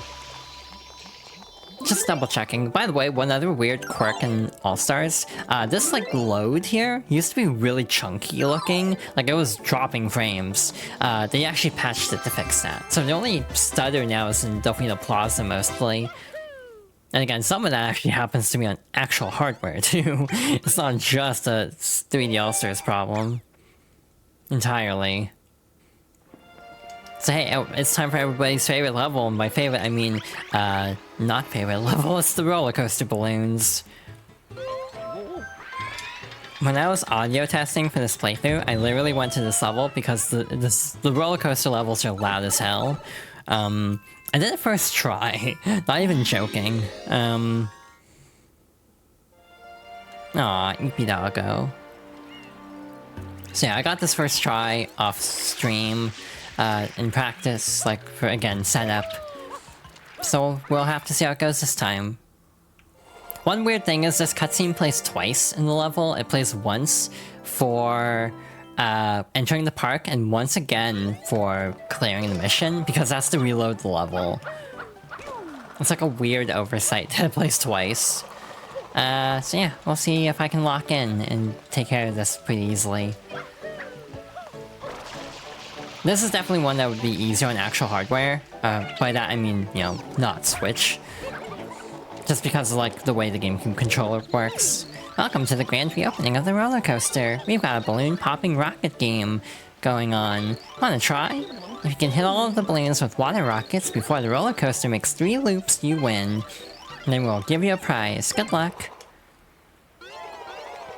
Alright, let's see how this goes. Also, specifically, I got it while also testing a capture. I didn't even have it on my TV. I was using my game capture. So it was like on my stream overlay, but like through OBS, so it was really tiny. So yeah, I think I may be too good at this game sometimes. Like, scarily good at this game. Like, not to oversell my abilities, because I'll probably screw up now that I've hyped myself up this much.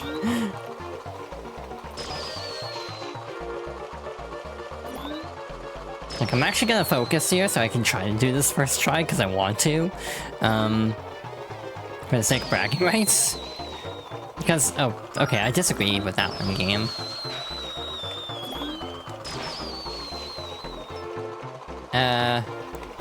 Those two. Okay, I was not aiming for that other one, but I'll take it. Can that reach? No, that's too low. Damn, I should have gone for a different one. I can get this one, I think. I time it just right. Yep, there we go. I missed these three over here. I should have gotten this earlier. Probably.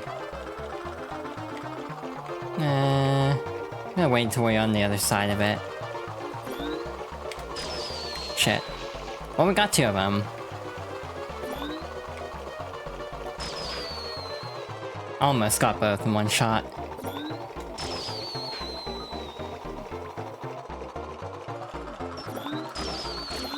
Didn't even need lap 3. Let's go. You did it.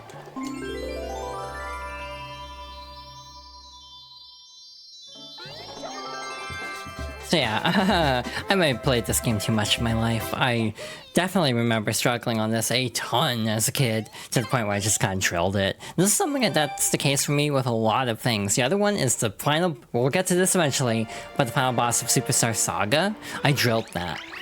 As soon as I beat it once, I played it like 20 more times, I'm not even kidding, to get really good at it. Because that boss is so notoriously difficult. Even now, it's considered one of the hardest, like, Mario and Luigi bosses. But yeah, I legit drilled that boss and got really good at it, so... That's what happens when you're a kid with, like, minimal income and, like, a lot of free time, is you just get really good at the, like, handful of games you do have. So yeah, I notice I say that a lot as a stim, and it's like, so yeah. But as I was saying, it is a case, genuinely, of, I used to spend a lot of time getting really good at games, and that kind of carries forward. It's almost impressive to me, because it's like, it has been a bit since I played Sunshine. Last time I would have played it was around 3D All-Stars launch, I think, so it would have been about 2020, 2011, 21, I think, somewhere in there. So it's been a while, and yet I'm still kind of flying through this game, because I just have so much muscle memory, even with a different controller, more input delay, because wireless controllers and everything. Not really proven to be a problem so far. Alright, so on the beach. This one's a little awkward for blue coins. I'm pretty sure, at least. There's like a couple that only appear in specific episodes, so we are actually gonna get those, like, now, so I don't forget about them. But a lot of the other ones I'm gonna leave for later. So there are these two Nokis that are stuck in the electrified, paint, which, that's gotta suck. You rescued me, many thanks, friend. So I think you also might have a second chance at these in episode 6. Like, the guide only says episode 1, though. Many thanks, Mario, you saved me. It's also interesting how some characters do know who Mario is, others don't. Yeah, this will electrocute you, so good to keep in mind. Most of the other outdoor ones are like the other episodes, so we'll save those. Oh, please tell me my nightmare's over. You can save me. I don't know why, but you just look very capable to me. Listen, it all started around noon. This giant mantis-shaped thing showed up. It was paper thin, floating silhouette. It came and covered the hotel grounds in this electric goop. Then oh, the horror, my beautiful hotel, my poor building, sank in the middle of that awful ooze. Why me? Why? Now I've got the staff cleaning up, but where's my hotel? What am I supposed to do? I can't just sit back and... it's back, the Gossamer Ghoul, do something. That's the funny part, there's so many levels that are like, oh god, this stage. I don't remember having a problem with this level as a kid. For whatever reason, I don't remember struggling on this, like, at all. Like, this is a level I feel completely confident in, like, no joke. Like, I don't even think this is a me eating my words thing that's gonna come up. I legit think we're gonna get through this, like, no problem.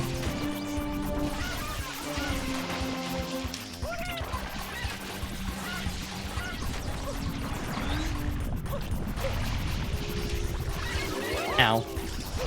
Okay, maybe some problems.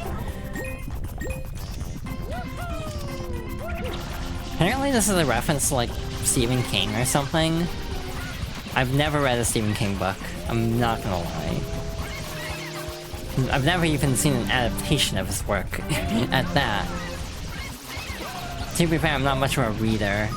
The amount of books I've read in my life is probably alarmingly small, actually. Just never was really into reading. Ow. I am getting too, like, relaxed and not actually focusing enough.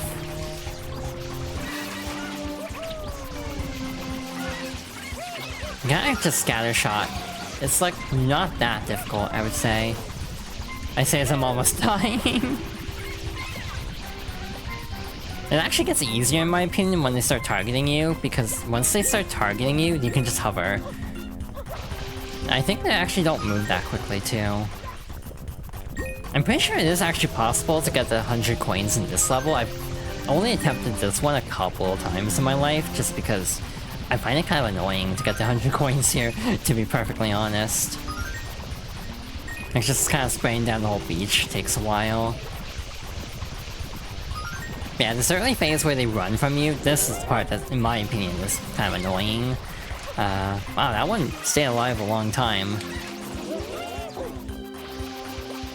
Yeah, I'm being very careless. Like, we're not, like, in too much danger, but I'm still being more careless than I should be. By the way, this whole level is shaped like a GameCube. The two huts are like, where the D-pad and C-stick would be. This little pool over here is the face button, so you have this part is the B button, A, Y up here, and then X to the side. And then the other side is the main analog, with the palm tree over there. One of my favorite little details. This game was very proud to be a GameCube game. It's also so weird because this wasn't a launch title, it was August 2003, or 2002, I think. So it was like kind of late, but it happens a lot with Nintendo where there's a game that's like definitely meant for launch and misses launch. And yeah, this is definitely one that feels like that to me. Because it has like launch qualities to it despite being so late.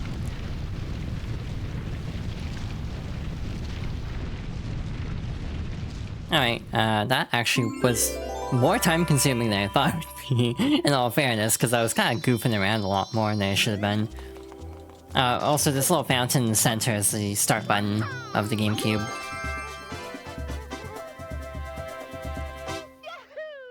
So I'm double checking the map over here. A lot of things can actually be gone in episode 7, so that's going to be our main target for collectibles, I think. Now we've got an hour, and we might be able to get to Noki Bay, or at least start it tonight. Which I can't tell if I'm excited about it or not, because it's like... It's not a horrible level in my opinion, it's just time consuming to try to find everything. This is like the same cutscene every time, because of just the way this game works. Most of it takes place indoors, which means it's a separate load. Basically everyone's like stuck outside because there's ghosts inside. Spoilers. That was not talking. Hey, it's Mario, right? Yeah, Mario. Listen, I have a feeling you can help me out again. See, the hotel, it's full of ghosts. So, well, could you maybe just come inside? Look, just come inside, please. I can tell you're a miracle worker, don't be so modest. So I'm gonna be reckless. You can actually skip what you're supposed to do, which is use the pink boots as platforms. You can just wall jump. You can just side flip up, basically. I'm gonna at least immobilize this one, just to keep it out of the way. I swear you can do this.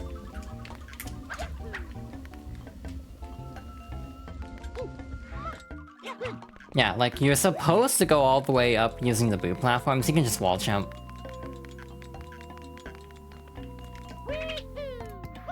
Yep, like that. Which is good, because we have to do this twice, so if we can save time, that's great. This level sucks, by the way, on the first playthrough, in my opinion. This one's pretty hard. I'm actually gonna get the red coins for this one, because I don't remember where they are.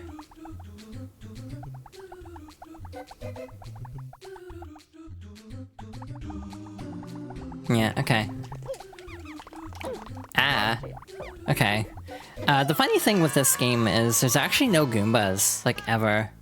The pink poos look like a lewd emote. I can see it, actually.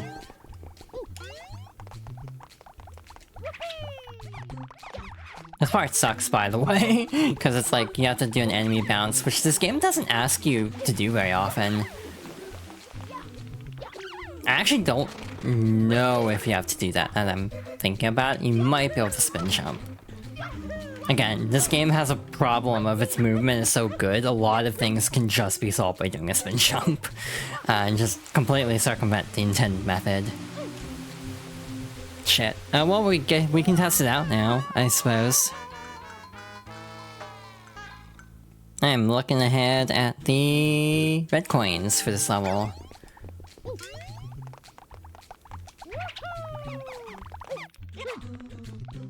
Yeah, like, I'm 99% sure you can do this.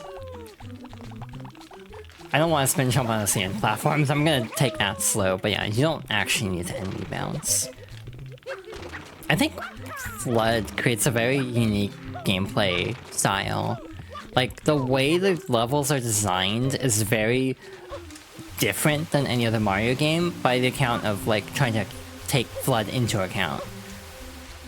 So, like, it doesn't have the same, like, platforming focus of other Mario games. It has a very different, like, identity to its gameplay, which I find really interesting, to be honest.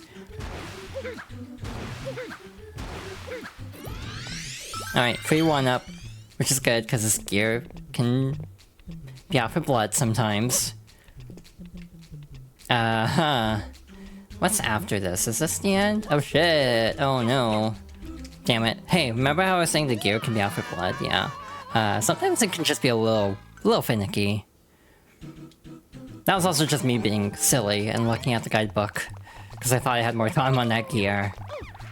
So I can't even blame the game for that one, that was just me being absent-minded.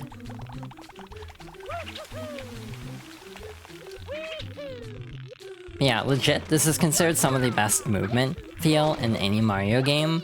Odyssey is like the one that usually is seen as like dethroning Sunshine for best movement, and I would agree. Mario's Odyssey's movement is very good.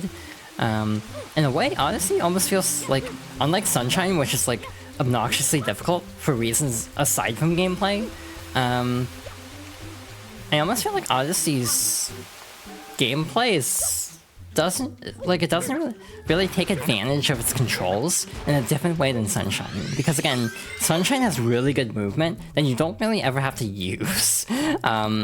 Odyssey has really good movement that you don't really have to use, because there really isn't that much that really pushes you to like use all the fanciest tricks in the game, basically. But with Sunshine, it's just like the level design isn't really built around platforming most of the time.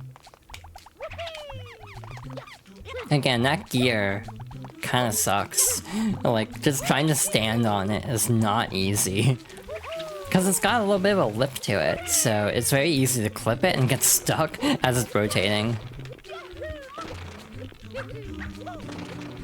Again, there's an irony of me, like, complaining so much about this game that I'm also, like, as part of the series, is saying it's my favorite, one of my favorites, but again, it is like, objectively, got some issues. Like, I'm not gonna, like, sugarcoat it. This game is not perfect. It's got some quirks. Alright, third time's the charm. This is not the third time, I think this is the fourth time, actually. Yeah, like, slope physics are just a little wonky in this game sometimes. Just gonna GTFO. Not stand on that block more than I have to. God, my hands are so sweaty at the moment, trying to go through these secret stages. I think we have time for the red coins, I hope. We'll give it a try at least. We can easily at least attempt it in 4 minutes. Yeah, after this, the only levels left are Noki Bay and Pianta Village for like the main levels. This game isn't that big. It's just a lot. There's like not that many levels, but there's a lot of shines per level. I picked the wrong level, didn't I? Oops. But what was I saying? I threw myself off because I picked the wrong level. If you actually do the math on it, there are 10 shine sprites per world. Inherently. There's the 100 coins, so 11, 30 coins in each, so there are 14 shine sprites per world. That's a really high number for a 3D Mario, which I think is like a mixed bag. To be honest, in some ways I'm not opposed to the idea, in other ways it's kind of wonky. Like it creates kind of a wonky feel to the pacing, because you're spending a lot of time in the same levels, versus Galaxy, for example, or even 64, where you're very quickly cycling out levels, more so than this. The camera's just not wanting to cooperate here.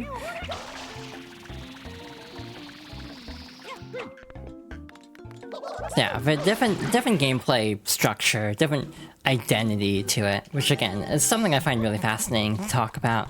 It's like how each Mario, or you know, games in long-running series in general have very different gameplay identities. Zelda's obviously a big one. Something I've realized over the years with Zelda is one of the biggest differentiators is how much overworld focus there is. Some games put a lot of emphasis on the overworld.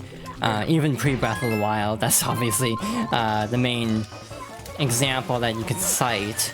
But even like Skyward Sword kind of has the same thing that Tears of the Kingdom and Breath of the Wild do, where the pre-dungeon setup is like part of the dungeon itself. Because there's so much setup to it all. That was almost too late. Almost did not time that properly. Well, the good news is we have Flood this time, so I can kind of cheese this. I'm gonna use Flood a lot here, just to keep from dying. I'm also gonna use it to jump off the gear as soon as humanly possible. And just not have to worry about it.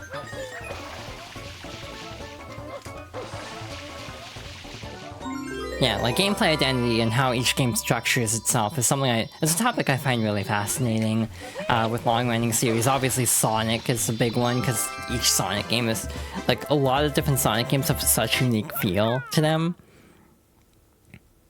It just creates a lot of variety, and for better or worse.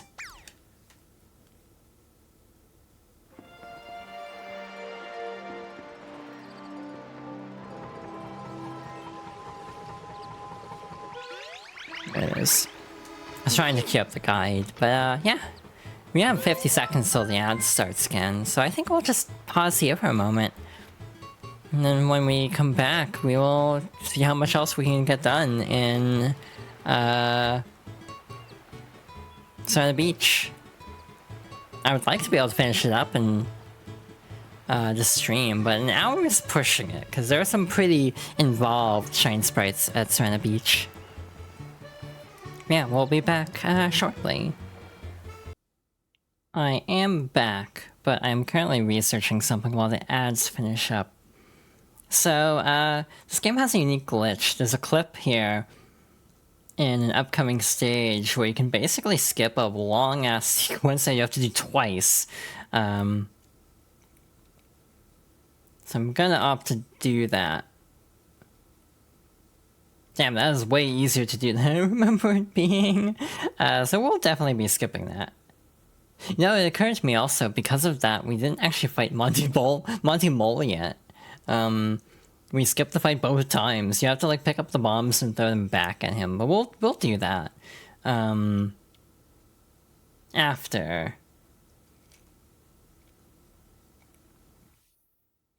Like, this particular world, there is an opportunity to actually fight Monty Mole, and we have to do it legit.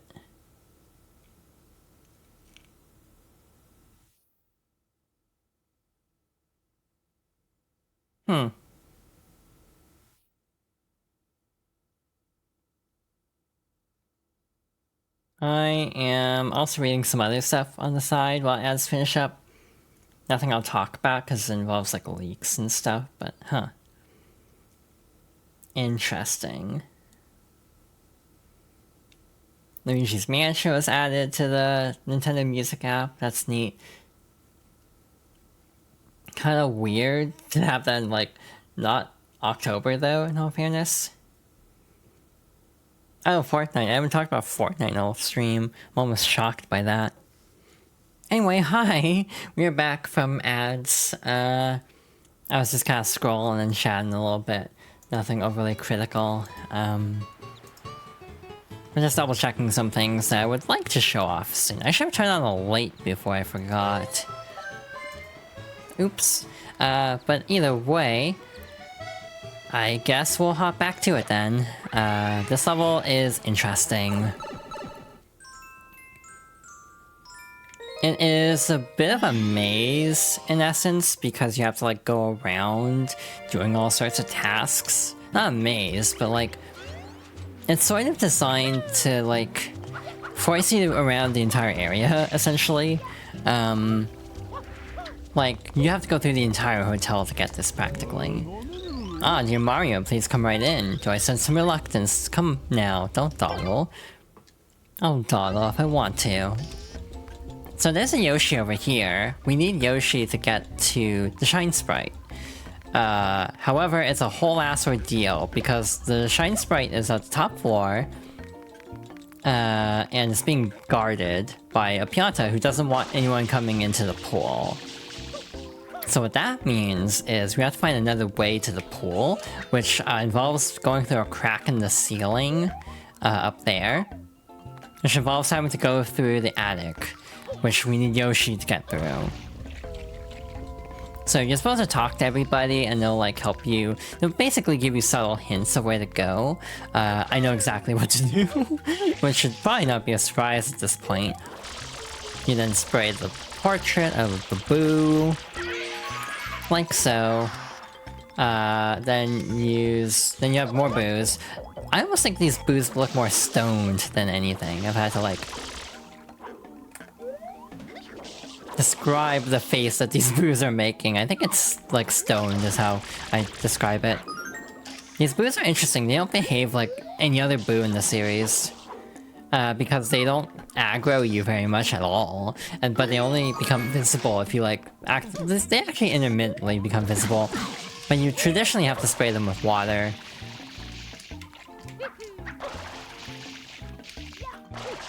This is really awkward, okay.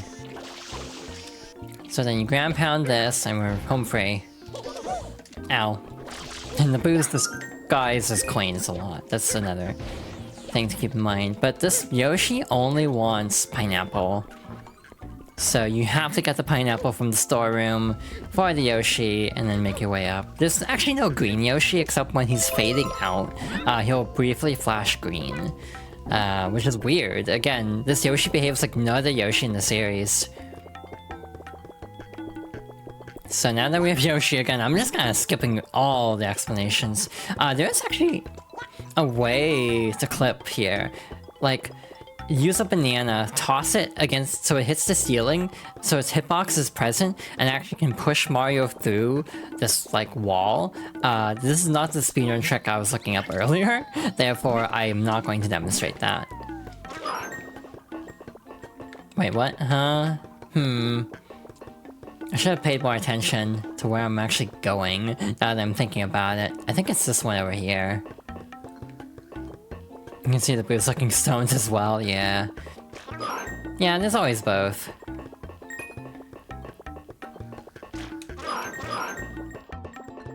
I'm going completely off positioning here. I did not really pay enough attention, but hey, we did it. Yoshi even gets to join us for the end cutscene for once. It feels like Yoshi normally gets ditched in this game, which I mean, you know, Mario World, it's not like overly shocking that Yoshi gets ditched a lot.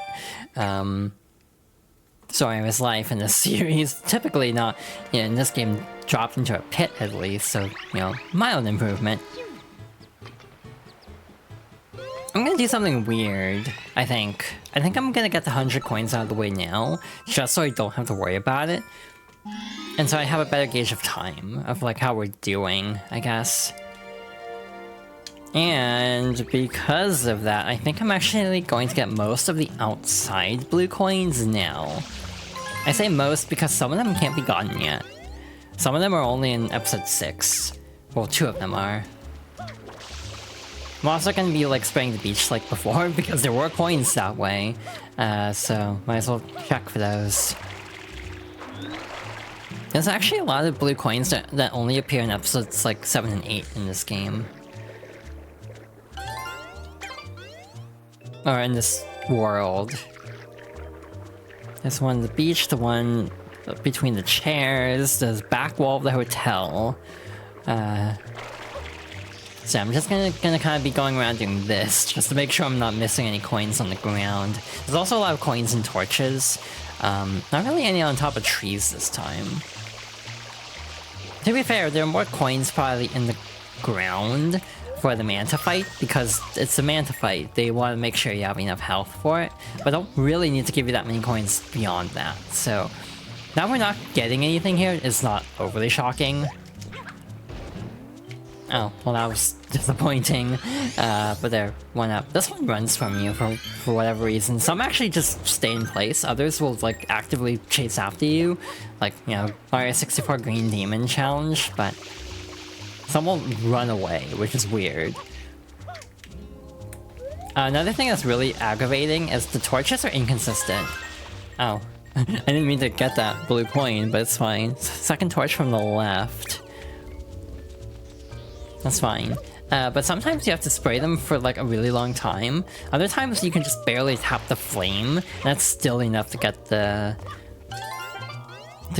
coin from it. It's really inconsistent. Like, I don't know why they're programmed separately. Like, that's the thing that makes no sense to me. Yeah, like that one had to be extinguished to give me the coin. Should be one in here. Yep. Away we go. And then it had ceiling. It says it can't be gotten in episode 1, but I swear I have. Again, I don't think this guide is like 100% accurate. There's definitely some things that are like, I don't think that's right. Oh hey, 2 more coins. I remember like Prima Games guides, those were the worst. Like, those were always wrong about everything, it felt like. Okay, so every other coin should either be in a different episode or inside. So we will put our coin hunt on pause for now, and focus on regular coin collecting, and there are plenty inside the hotel, so this shouldn't, in theory, be too bad. That one just doesn't have anything, okay.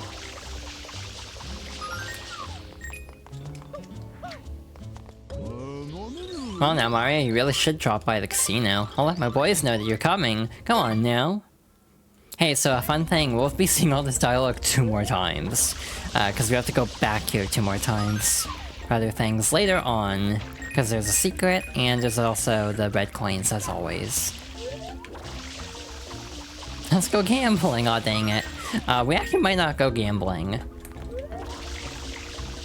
Like, would anyone be bothered by me just skipping all the gambling in this stage? Because it'll save a lot of time. I might do it one time legit, just to show it, but I don't want to do it twice. That's like a lot of gambling when it's very luck dependent. As gambling is, one is fixed, one is luck. Alright, nothing there. Oh, there's something there. 27 coins.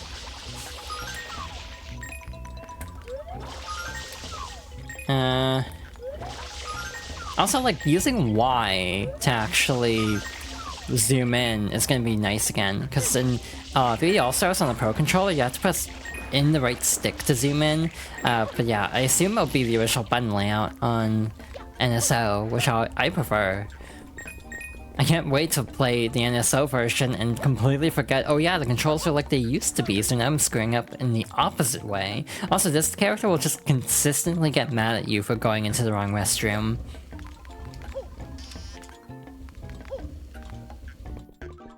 There's a commentary here somewhere, and I don't know if I want to go there.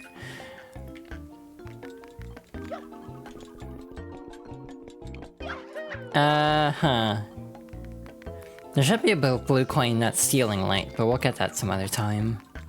There should be one in the lamp, also.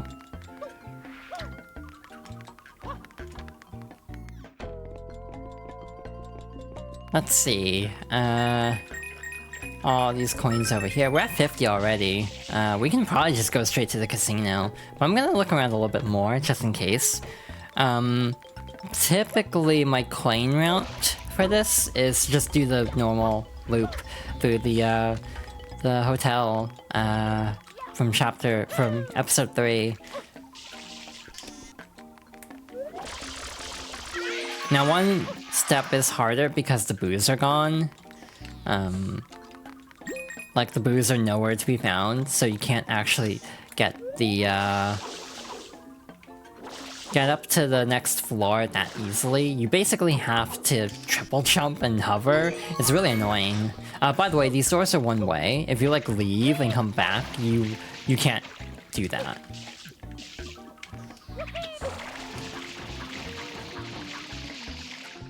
Okay, that worked. Neat. I was not exactly holding my breath on that. I'm leaving the blue coins so I don't forget which ones I have in like 20 minutes when we get to that point. Yeah, a lot of times I have a system where I'm like, yeah, I'm gonna leave this on purpose so I don't forget it later. Yeah, we have plenty of coins, we are fine. And then we can go gambling. Gambling. Why do they say it that way? Gambling. Anyway. 75-ish. Again, being very careful with my routing, just on purpose. But, again, that's basically every coin we can actually get here. So, we might as well go gambling. Mario, right this way, please. Alright, this is the easy part. We just ground pound these slot machines. Oh, well that was underwhelming. Some of these drop a lot of coins, some will just drop one. There's like several slot machines. The problem is this is luck-based for the coin collecting, specifically. Because if you actually do too well, you can lock yourself out of coins. Because if you actually clear the slot machine, or you get lucky 7s on all the slots, you unlock a bonus thing, which is required, but it still can be a problem if you're short on coins. So just to demonstrate the gamba, this one is like fixed, you have to manually adjust the slots. The other one is like actually a proper slot machine, which means you can lock yourself out of coins if you get the lucky 7 too fast. Which again, is this bizarre problem of, you know, having too good of luck. This is also just a really slow way of getting coins. It's better to just ground pound slot machines, IMO. Like so. We actually might be a couple coins short here, so we might actually have to resort to that. 95. Did I get this one by accident? I did, okay. I like how the spin of the ground pound was enough to trigger it. And yeah, the really fascinating thing about Sunshine is like every sub-area basically has like a Shine Sprite like spawn for the 100 coins, because you can basically get it in a lot of different sections. Like, on my last playthrough I discovered you can actually get the 100 coins of Noki Bay. There is a spawn dedicated to it inside the underwater eel section. Like, they give you a spot for the shine to appear, which makes sense. There are coins in episode 8. But just a lot of thought was put into shine placements.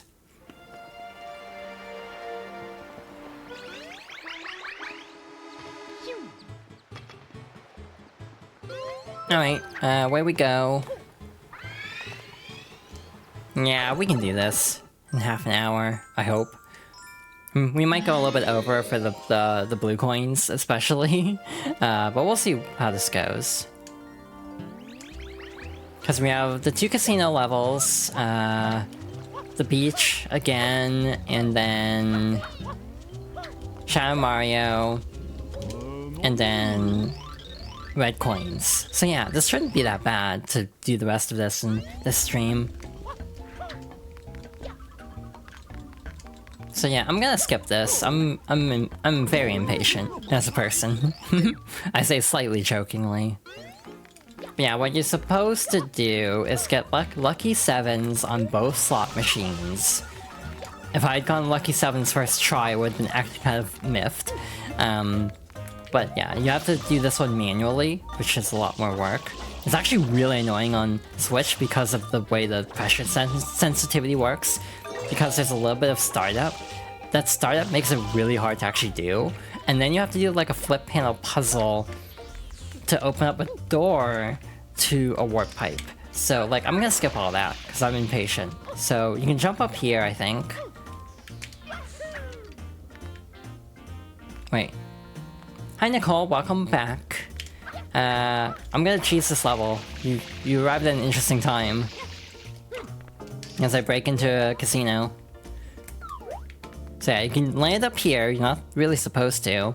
Hence why we're standing on nothing and clipping through the ceiling. But you can then, like, side shuffle like that, and then go down here. And voila! You can skip the flip puzzle this way. Again, really cool trick. I like showing that off when I can, because it's one of the speedrunning tricks I know. Thank you for the hydration check. I'm definitely dehydrated.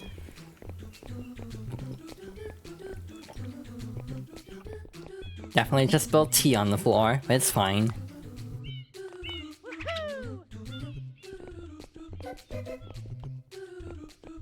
This one's actually not that bad, I don't think.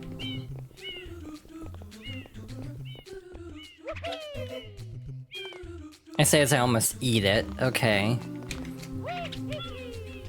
Just almost immediately ate my words there. Nice, nice. And then we have this big ass block over here at the end to ride. I'm making sure I didn't spill tea in my Pro Controller. That would be very unfortunate. This block spins at a really weird pattern. Oh shit, that goes backwards. Okay, that part I forgot about.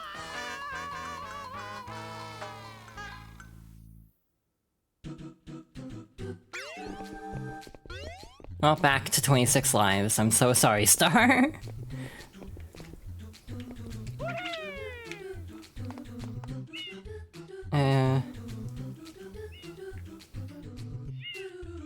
I'm not really concerned about the 1-up, to be honest.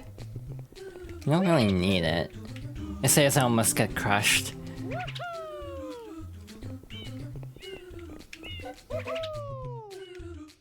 Oh shit. Well, we lived.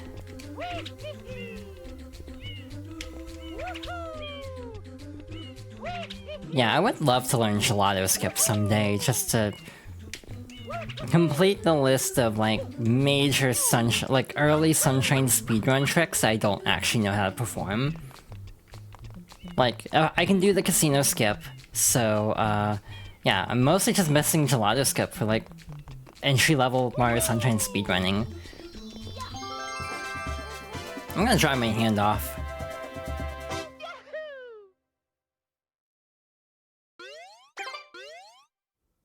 Again, this controller is going strong after 7 years. It'd be a shame if it just short-circuited from literally spilling the tea.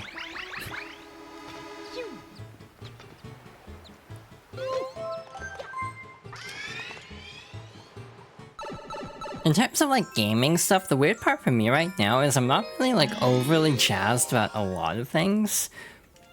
Which I think is almost more of a reflection on myself than like the games coming out. Because I think good games are still coming out, obviously. But just like nothing that's like really caught my eye. Partly because I'm so behind on the indie scene from last year. Like, I haven't played Animal well. I haven't played Lorelei and the Laser Eyes. I haven't played... I feel like there's another that I'm forgetting right now, but I'm blanking on the name.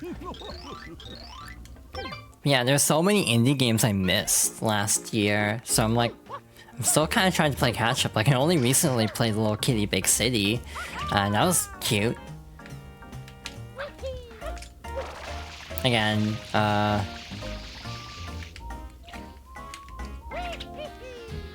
am impatient, so this is still going to be faster than trying to do it the intended way. Wow, I got a first try earlier, and now I'm not finding the angle. It's like, why am I struggling on this now? There it is. So then... do this to turn around, more parallel, or perpendicular. Then go back here. I wonder if you can actually fall completely out of bounds. Like, if you can go too far and die. Like, it feels like you would be able to.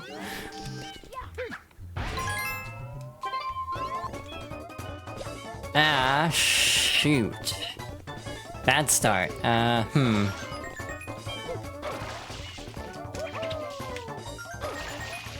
Oh, I miscalculated that. It paid off, but almost ended my demise.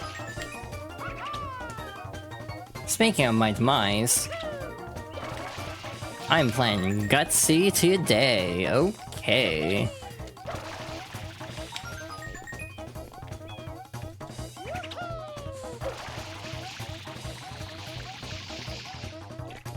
I'm playing a dangerous game. It's called Super Mario Sunshine.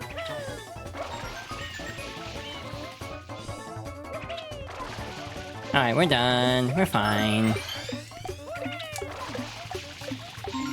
I was gonna say, if I had missed the coin, that would have been heartbreaking after all this close shaves.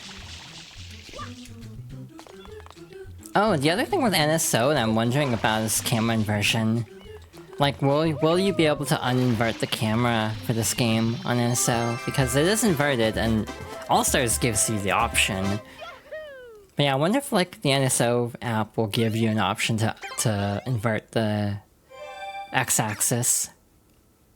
It should, because, you know, some people don't like playing games that way, and to be honest, I'm, like, weird about it, where on one hand, I think it's really awkward. But also going back to the old way is really confusing to me. Like, it just throws me off so bad.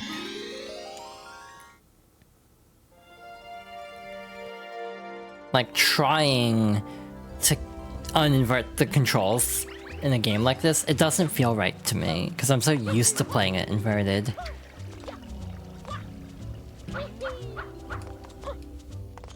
Alright, what do you have to say this time? I say as if I don't already know. Ah, Mario, the casino's this way. Well, actually, I must admit that unfortunately the casino's closed today. You see, there are creepy sounds coming from the basement. Could we trick you? I mean, ask for your help. Oh, thank you. Asshole. See, like, what does that mean? Like, Mario's gonna help. Like, you don't have to trick him into doing anything. Alright, there should be an M only in this episode. And there should be the torch we found. I don't remember which one had the blue coin, unfortunately, so just gotta check them all. Yeah, you can actually hit multiples with one ground pound, which is weird. I don't understand the physics of that, but...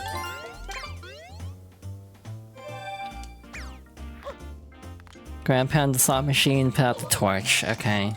Should just be those two, huh?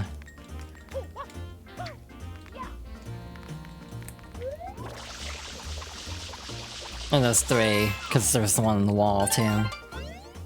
So that should take care of the casino. I hope. Alright, so now we have a boss fight. Wow. The slot textures were throwing me off. Like, wait a minute, why are the slots so decently textured? It legit confused me. And something that actually is worth noting about Wind Waker, because like Wind Waker HD is obviously like good looking. However, one thing that's really interesting is Wind Waker HD, like in a lot of ways, isn't that different from actual Wind Waker. Like original GameCube Wind Waker. Like its visual makeup is very similar in actuality. The main difference is bloom. Like that's basically it. Other than that, it's like basically just a lot of the texture work, from what I recall, is the same. If I recall correctly.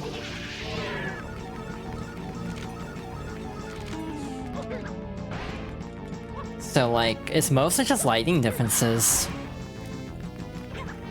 It does, I think, have a slightly blown out look to it. So on one hand, I do prefer the look in some ways of the GameCube version. But I will definitely miss, the Swift Sail and like rework Triforce Hunt in GameCube. It's like my perfect version of Wind Waker would be like something that looked closer to GameCube but higher res, but had the quality of life that Wind Waker HD has. I'm not stopping the slots this time. I forgot everything's on a cycle to the point where you have to like whiff a phase, so I'm not like overly concerned about that. Interesting. Enemies. You can also just run straight into the center to despawn King Boo. I don't think that actually works for... What the hell happened? Their shells just got stuck somewhere. Yeah, their shells must have gotten stuck somewhere, so they just did not have any luck. They couldn't, like, get back in the shell. It's really weird. I've never seen that happen before, actually. Also, I'm like looking at this, like, wow, the water in this game is detailed. Like, it looks really good. Like, the stream of water.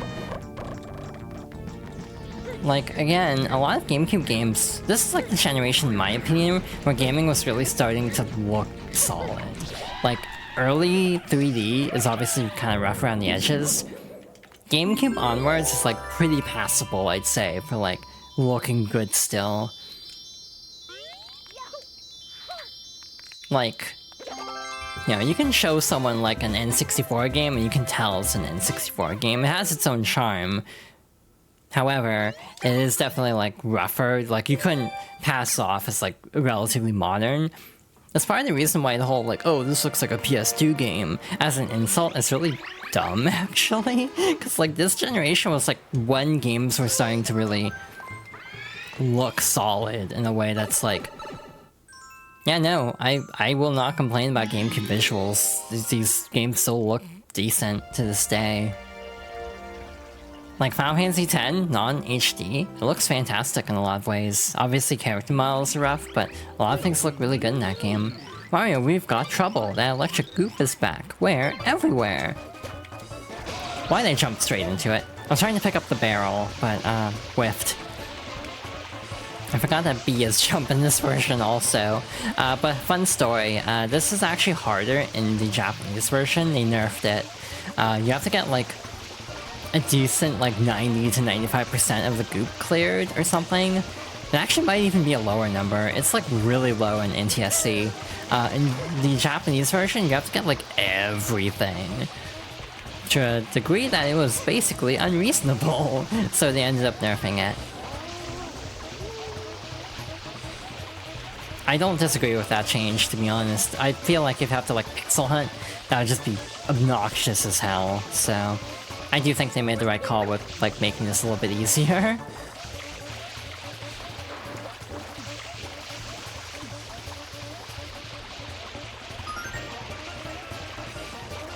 Also, next time we'll have the fun task of, okay, do we actually have all the blue coins? Or will we end up missing one by the end?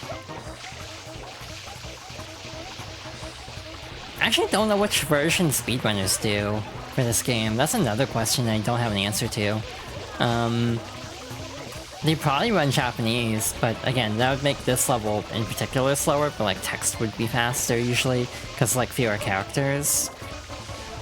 Like, it's really interesting, the nuance of which versions of games do people run.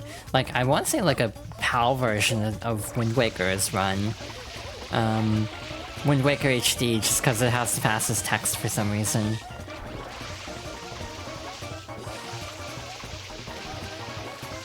And sometimes, like, NTSC will have, like, a glitch in it that'll make it faster, even with slower text. You know, other people just run English just because, you know, so viewers can understand it better, even though it is a little bit slower, but for the sake of like GDQ or something, makes sense.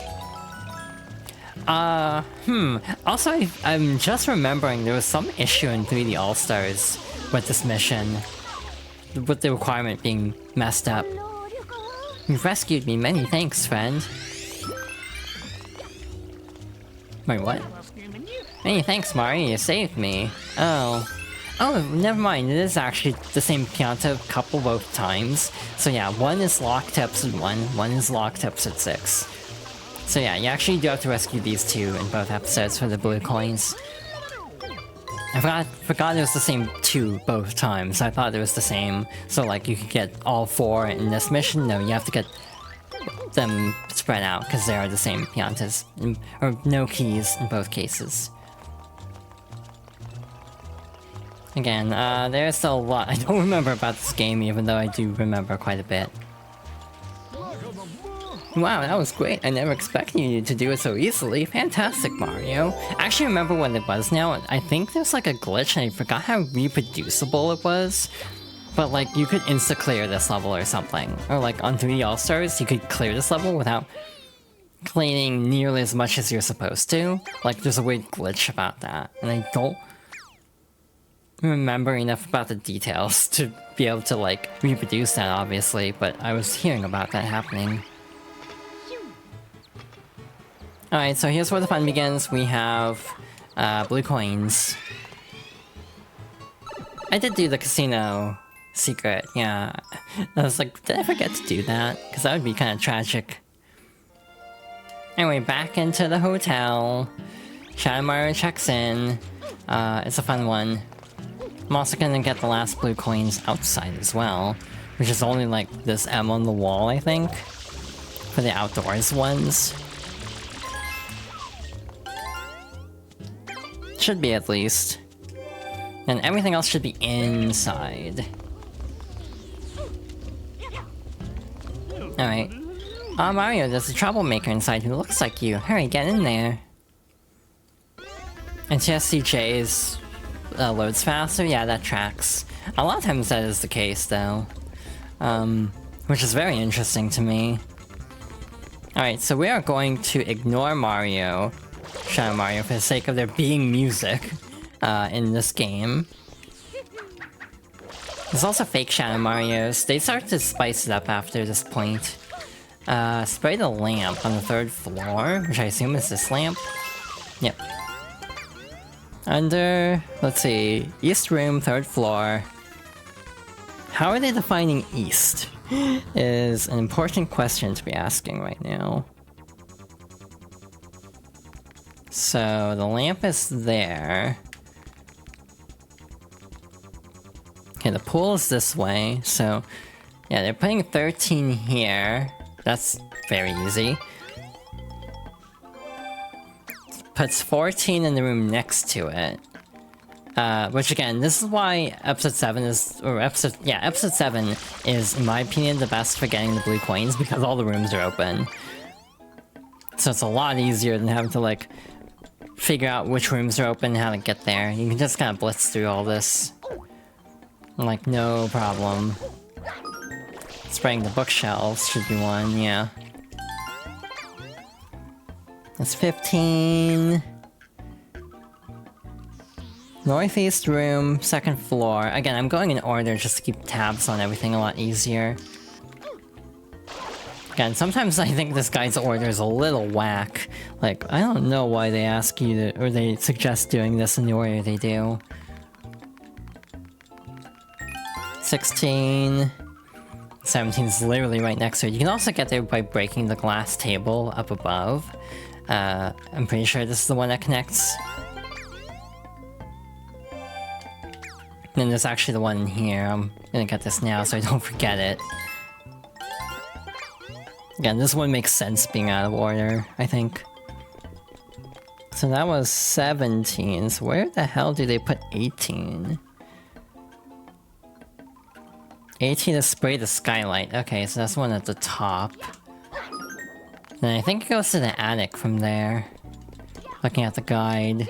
Again, no keep A is gonna be another one so that I very, like, meticulously follow the guide for.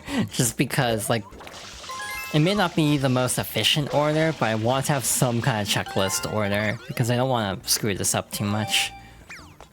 I don't know if Shadow Mario typically flickers like that. And that was 18... So 19 and 20 are both upstairs. There's also an M in here that's listed as 30. We'll get that one out of order while we're here.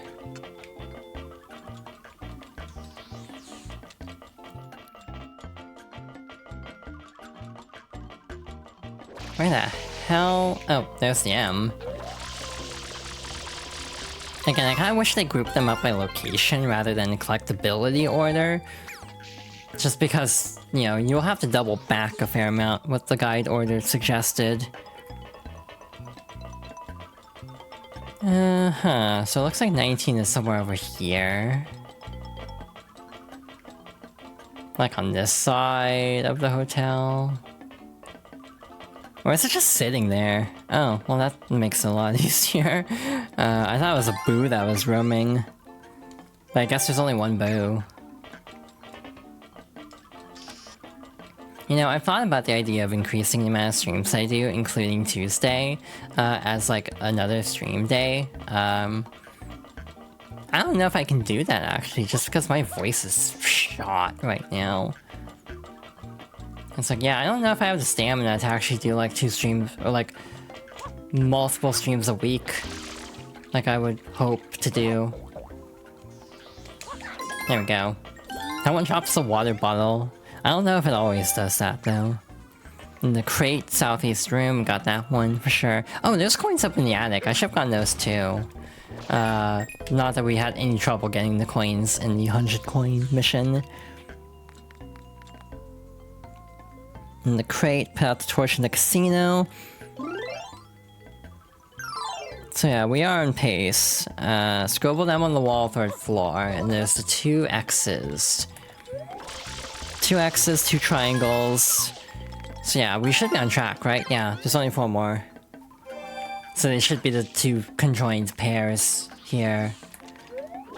This one's on the bottom floor, I think. This one's annoying. No, wait, this is not the one I was thinking it is. Just drop that 1 floor. Shit. It's fine, we have to go back anyway. So if we have to do this twice, it's okay. But yeah, you're basically expected to do the wall jump here, because the timing window is so small. Like, you basically have to do this to get there with enough time. And but even then, I almost botched it, so... It's a very tight timing window for these. So that's just below, I think. And then there's triangles, which are the same deal. Yeah, I don't think they're supposed to flicker like that. Which again, it's like... This is kind of the same principle in my mind as like 3D... as like, the SNES Classic actually. The SNES Classic version of Yoshi's Island has weird, like, visual glitches on Touch 'Fuzzy Get Dizzy. but between the time of like the SNES Classic and NSO, they actually fixed it. So I wonder if like the NSO versions of 3D like this game basically will be a little bit more stable than the 3D All-Stars version, just on account of like a more up-to-date version of this processor basically. Oh, there he is. Okay, I was like, where?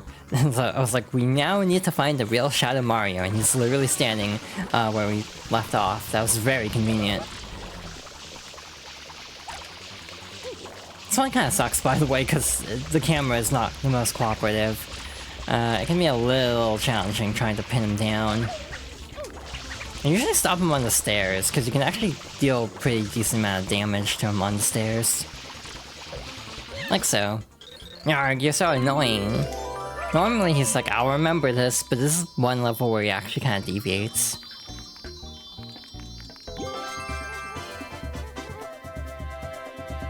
Nice. Yeah, we're a little bit behind pace from previously, where we were at like 30 shines. I was kind of hoping to have like 60 by the end, so we were exactly like halfway through, basically, after like getting a quarter each time. That's not gonna happen in the next, 20 minutes. 20 minutes. We can cheese it and just get like easy ones, I suppose, but I don't think I will. We'll probably start No-Key Bay a little bit, not dedicate too much time to it, but just a little bit of time to it. Cause yeah, next ad break is still a ways off, so... Mario, please do come in. So red coins in the hotel. This one is probably like not easy on the first playthrough if you don't have like a guide. But generally your routing should just take you through the Mysterious Hotel Delfino route, essentially. The one tricky part to me is remembering which tile flips there, because you do have to actually go back down. So it's this one. Now, truth be told, I actually don't remember where these are, which could prove to be a problem.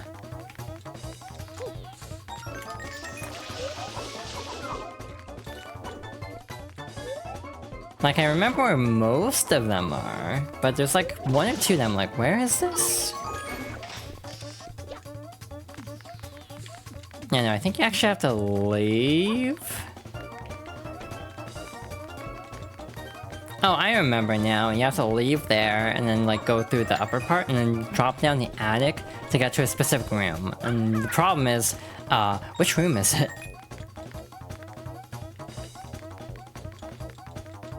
It's this room, okay. The reason I was doing that is because they're laid out positionally in such a way that's like, yeah, this would be a good way to gauge. It's kind of like this way somewhere, I think. This might be wrong, but we have 3 minutes. So then you break the poster. And then drop down, and I think it's in the storage room.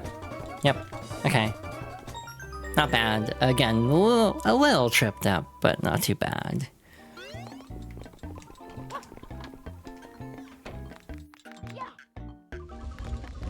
Hell yeah.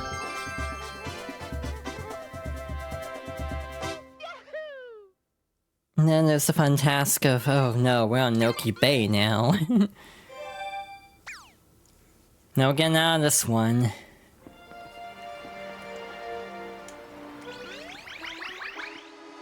This is the problem of committing to 100%, is it does take a lot longer. Like, if I didn't commit to 100%, we probably would have been done with the game in 2 streams, but we're basically doubling it by doing 100%.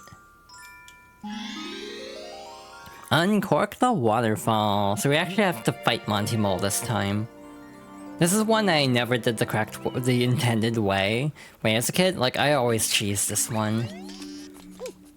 So we'll probably cheese it this time too. You're supposed to like clean up the graffiti on the walls to make parts of the cliff reappear. You really don't have to do that, to be honest. And you can kind of just break a lot of this. There's also a weird trick where you can actually use a spring to clip into the ground in order to skip a boss fight. In episode 2.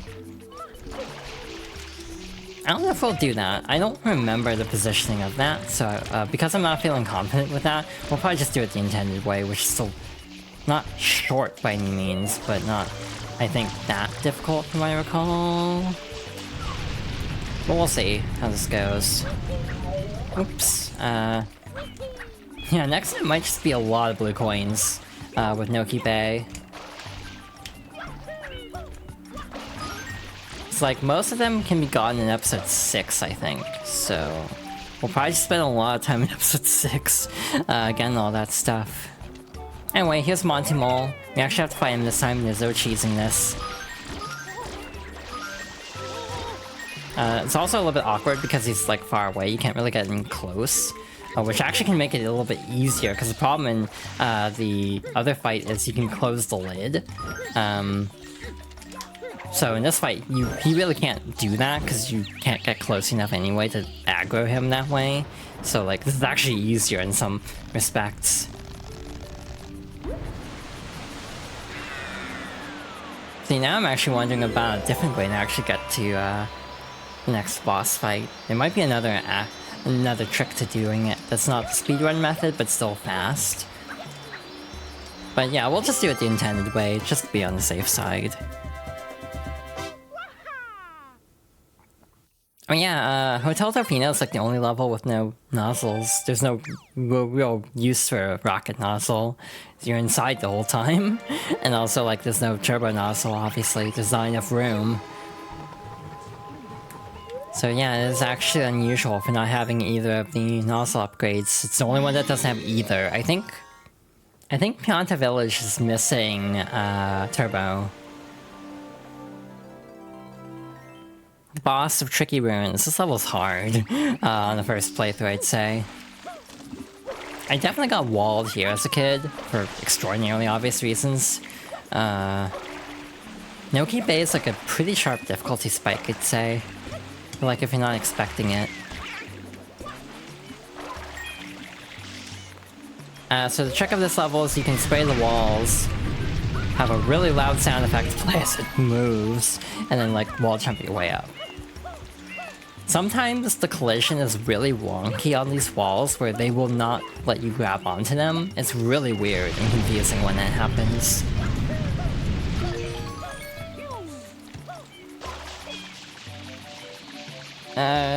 Okay, we made it. You can also just skip a lot of that by just hovering over. Neat. So we got Gooper Blooper a third time.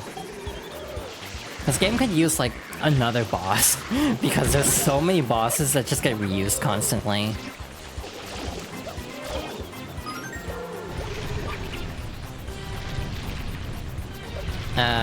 I'm very off cycle here, unfortunately.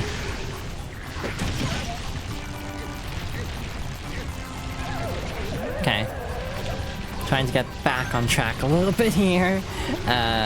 We should be fine. Also, there's so much water around him, you don't even have to worry about the goop here, which is really weird. It's like it almost feels like an oversight. Wow, I'm playing real bad here. I need to back off. Let him, like, re-aggro.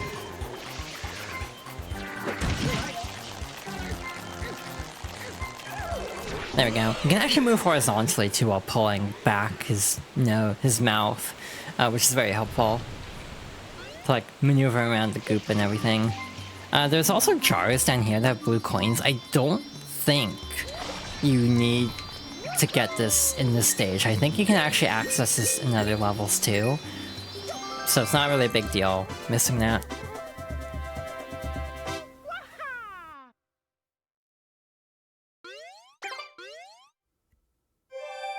I'm just thinking here, like, how much time do we have? Do we have time for the eel? Because the eel is kind of notoriously difficult. It was definitely where I got walled as a kid. But we have 2 bottle, like, underwater levels in a row, and these can take a bit.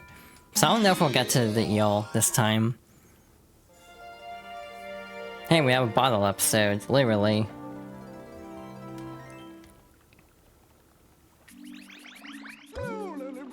I've got it, yes, I surely do have it. What have I got? Why, the answer to our polluted ocean problem, of course. The answer is you. You must go to the ocean floor. Of course, that is impossible for you at the moment. Therefore, I've made an area for you to hone your skills.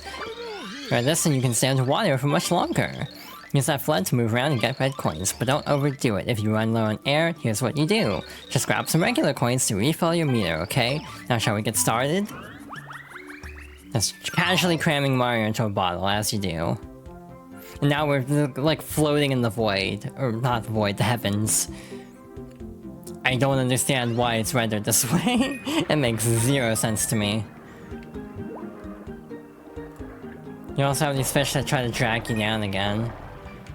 Yeah, this part that just launches you inexplicably. Kinda stuck, actually.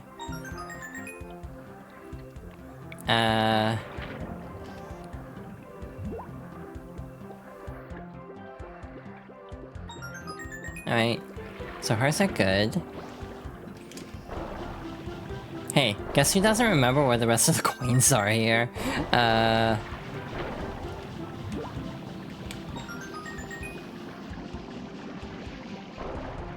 Yeah, I'm missing 1 at the moment. Is that it? Yeah, that's it. Okay. That wasn't actually that bad.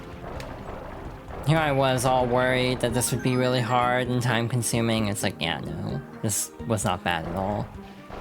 We have time for the eel.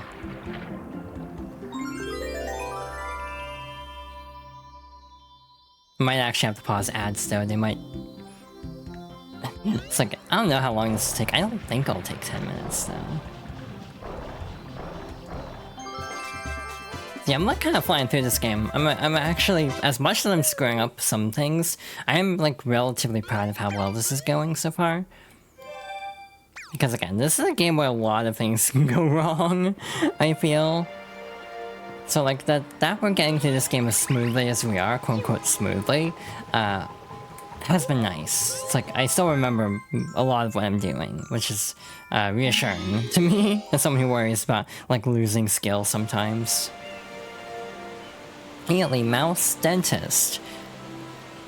Guess who still doesn't like going to the dentist? Oh Mario, you're finally staying out for the ocean's bottom. Grandpa's waiting for you up top. Oh, don't forget to wear this. You can use this rope as a shortcut to reach Grandpa. Hey, we're not gonna do that. You're supposed to jump from the top of the waterfall. You really don't have to. Literally, all you have to do is, like, dive over here. That's it. This is all you have to do. To me, it feels like a large waste of time to go all the way to the top if you're just gonna jump back down to the bottom anyway. So yeah, this is not a bad place to get the 100 coins. If you have enough coins on the above ground, we'll probably take advantage of this. Plus there are blue coins on top of those pillars up there. So yeah. I think that's also where the 100 coins spawns too. Okay, this is weird. I'm not used to being able to see, and that probably sounds weird out of context. But like, normally I'm used to playing on GameCube where this level's like really dark. And it's like, normally it's a lot harder to see what I'm doing.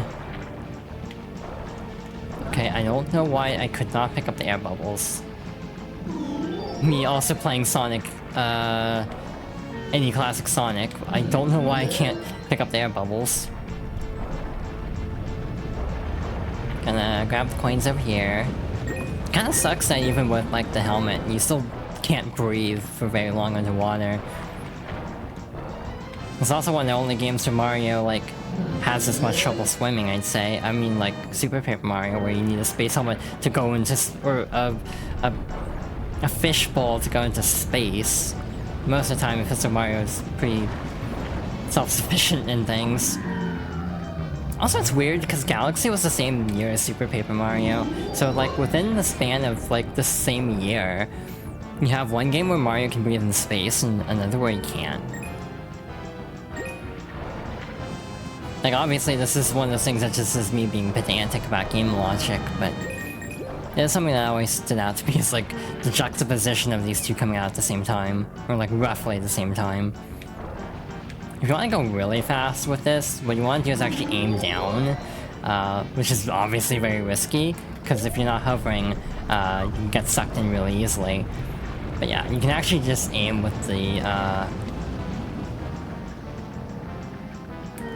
this. Just do this. But again, it's obviously very scary trying to attempt that. Also, touching the teeth can give you air back, which is really weird. Like, I don't understand that.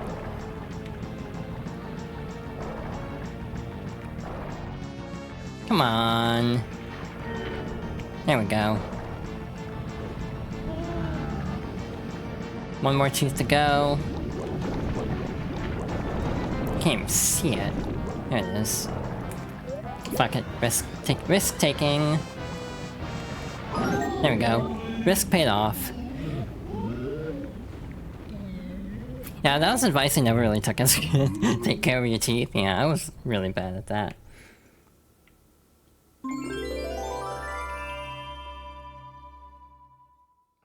Still not great at it, to be honest. I say as I forgot to also hydrate this entire stream, practically. You remember to retract your teeth. Oh, too bad they got rid of DK's retractable teeth, though. He just has normal, like, it's like teeth, omnipresent teeth. That is like the most cursed way to describe it, is omnipresent teeth.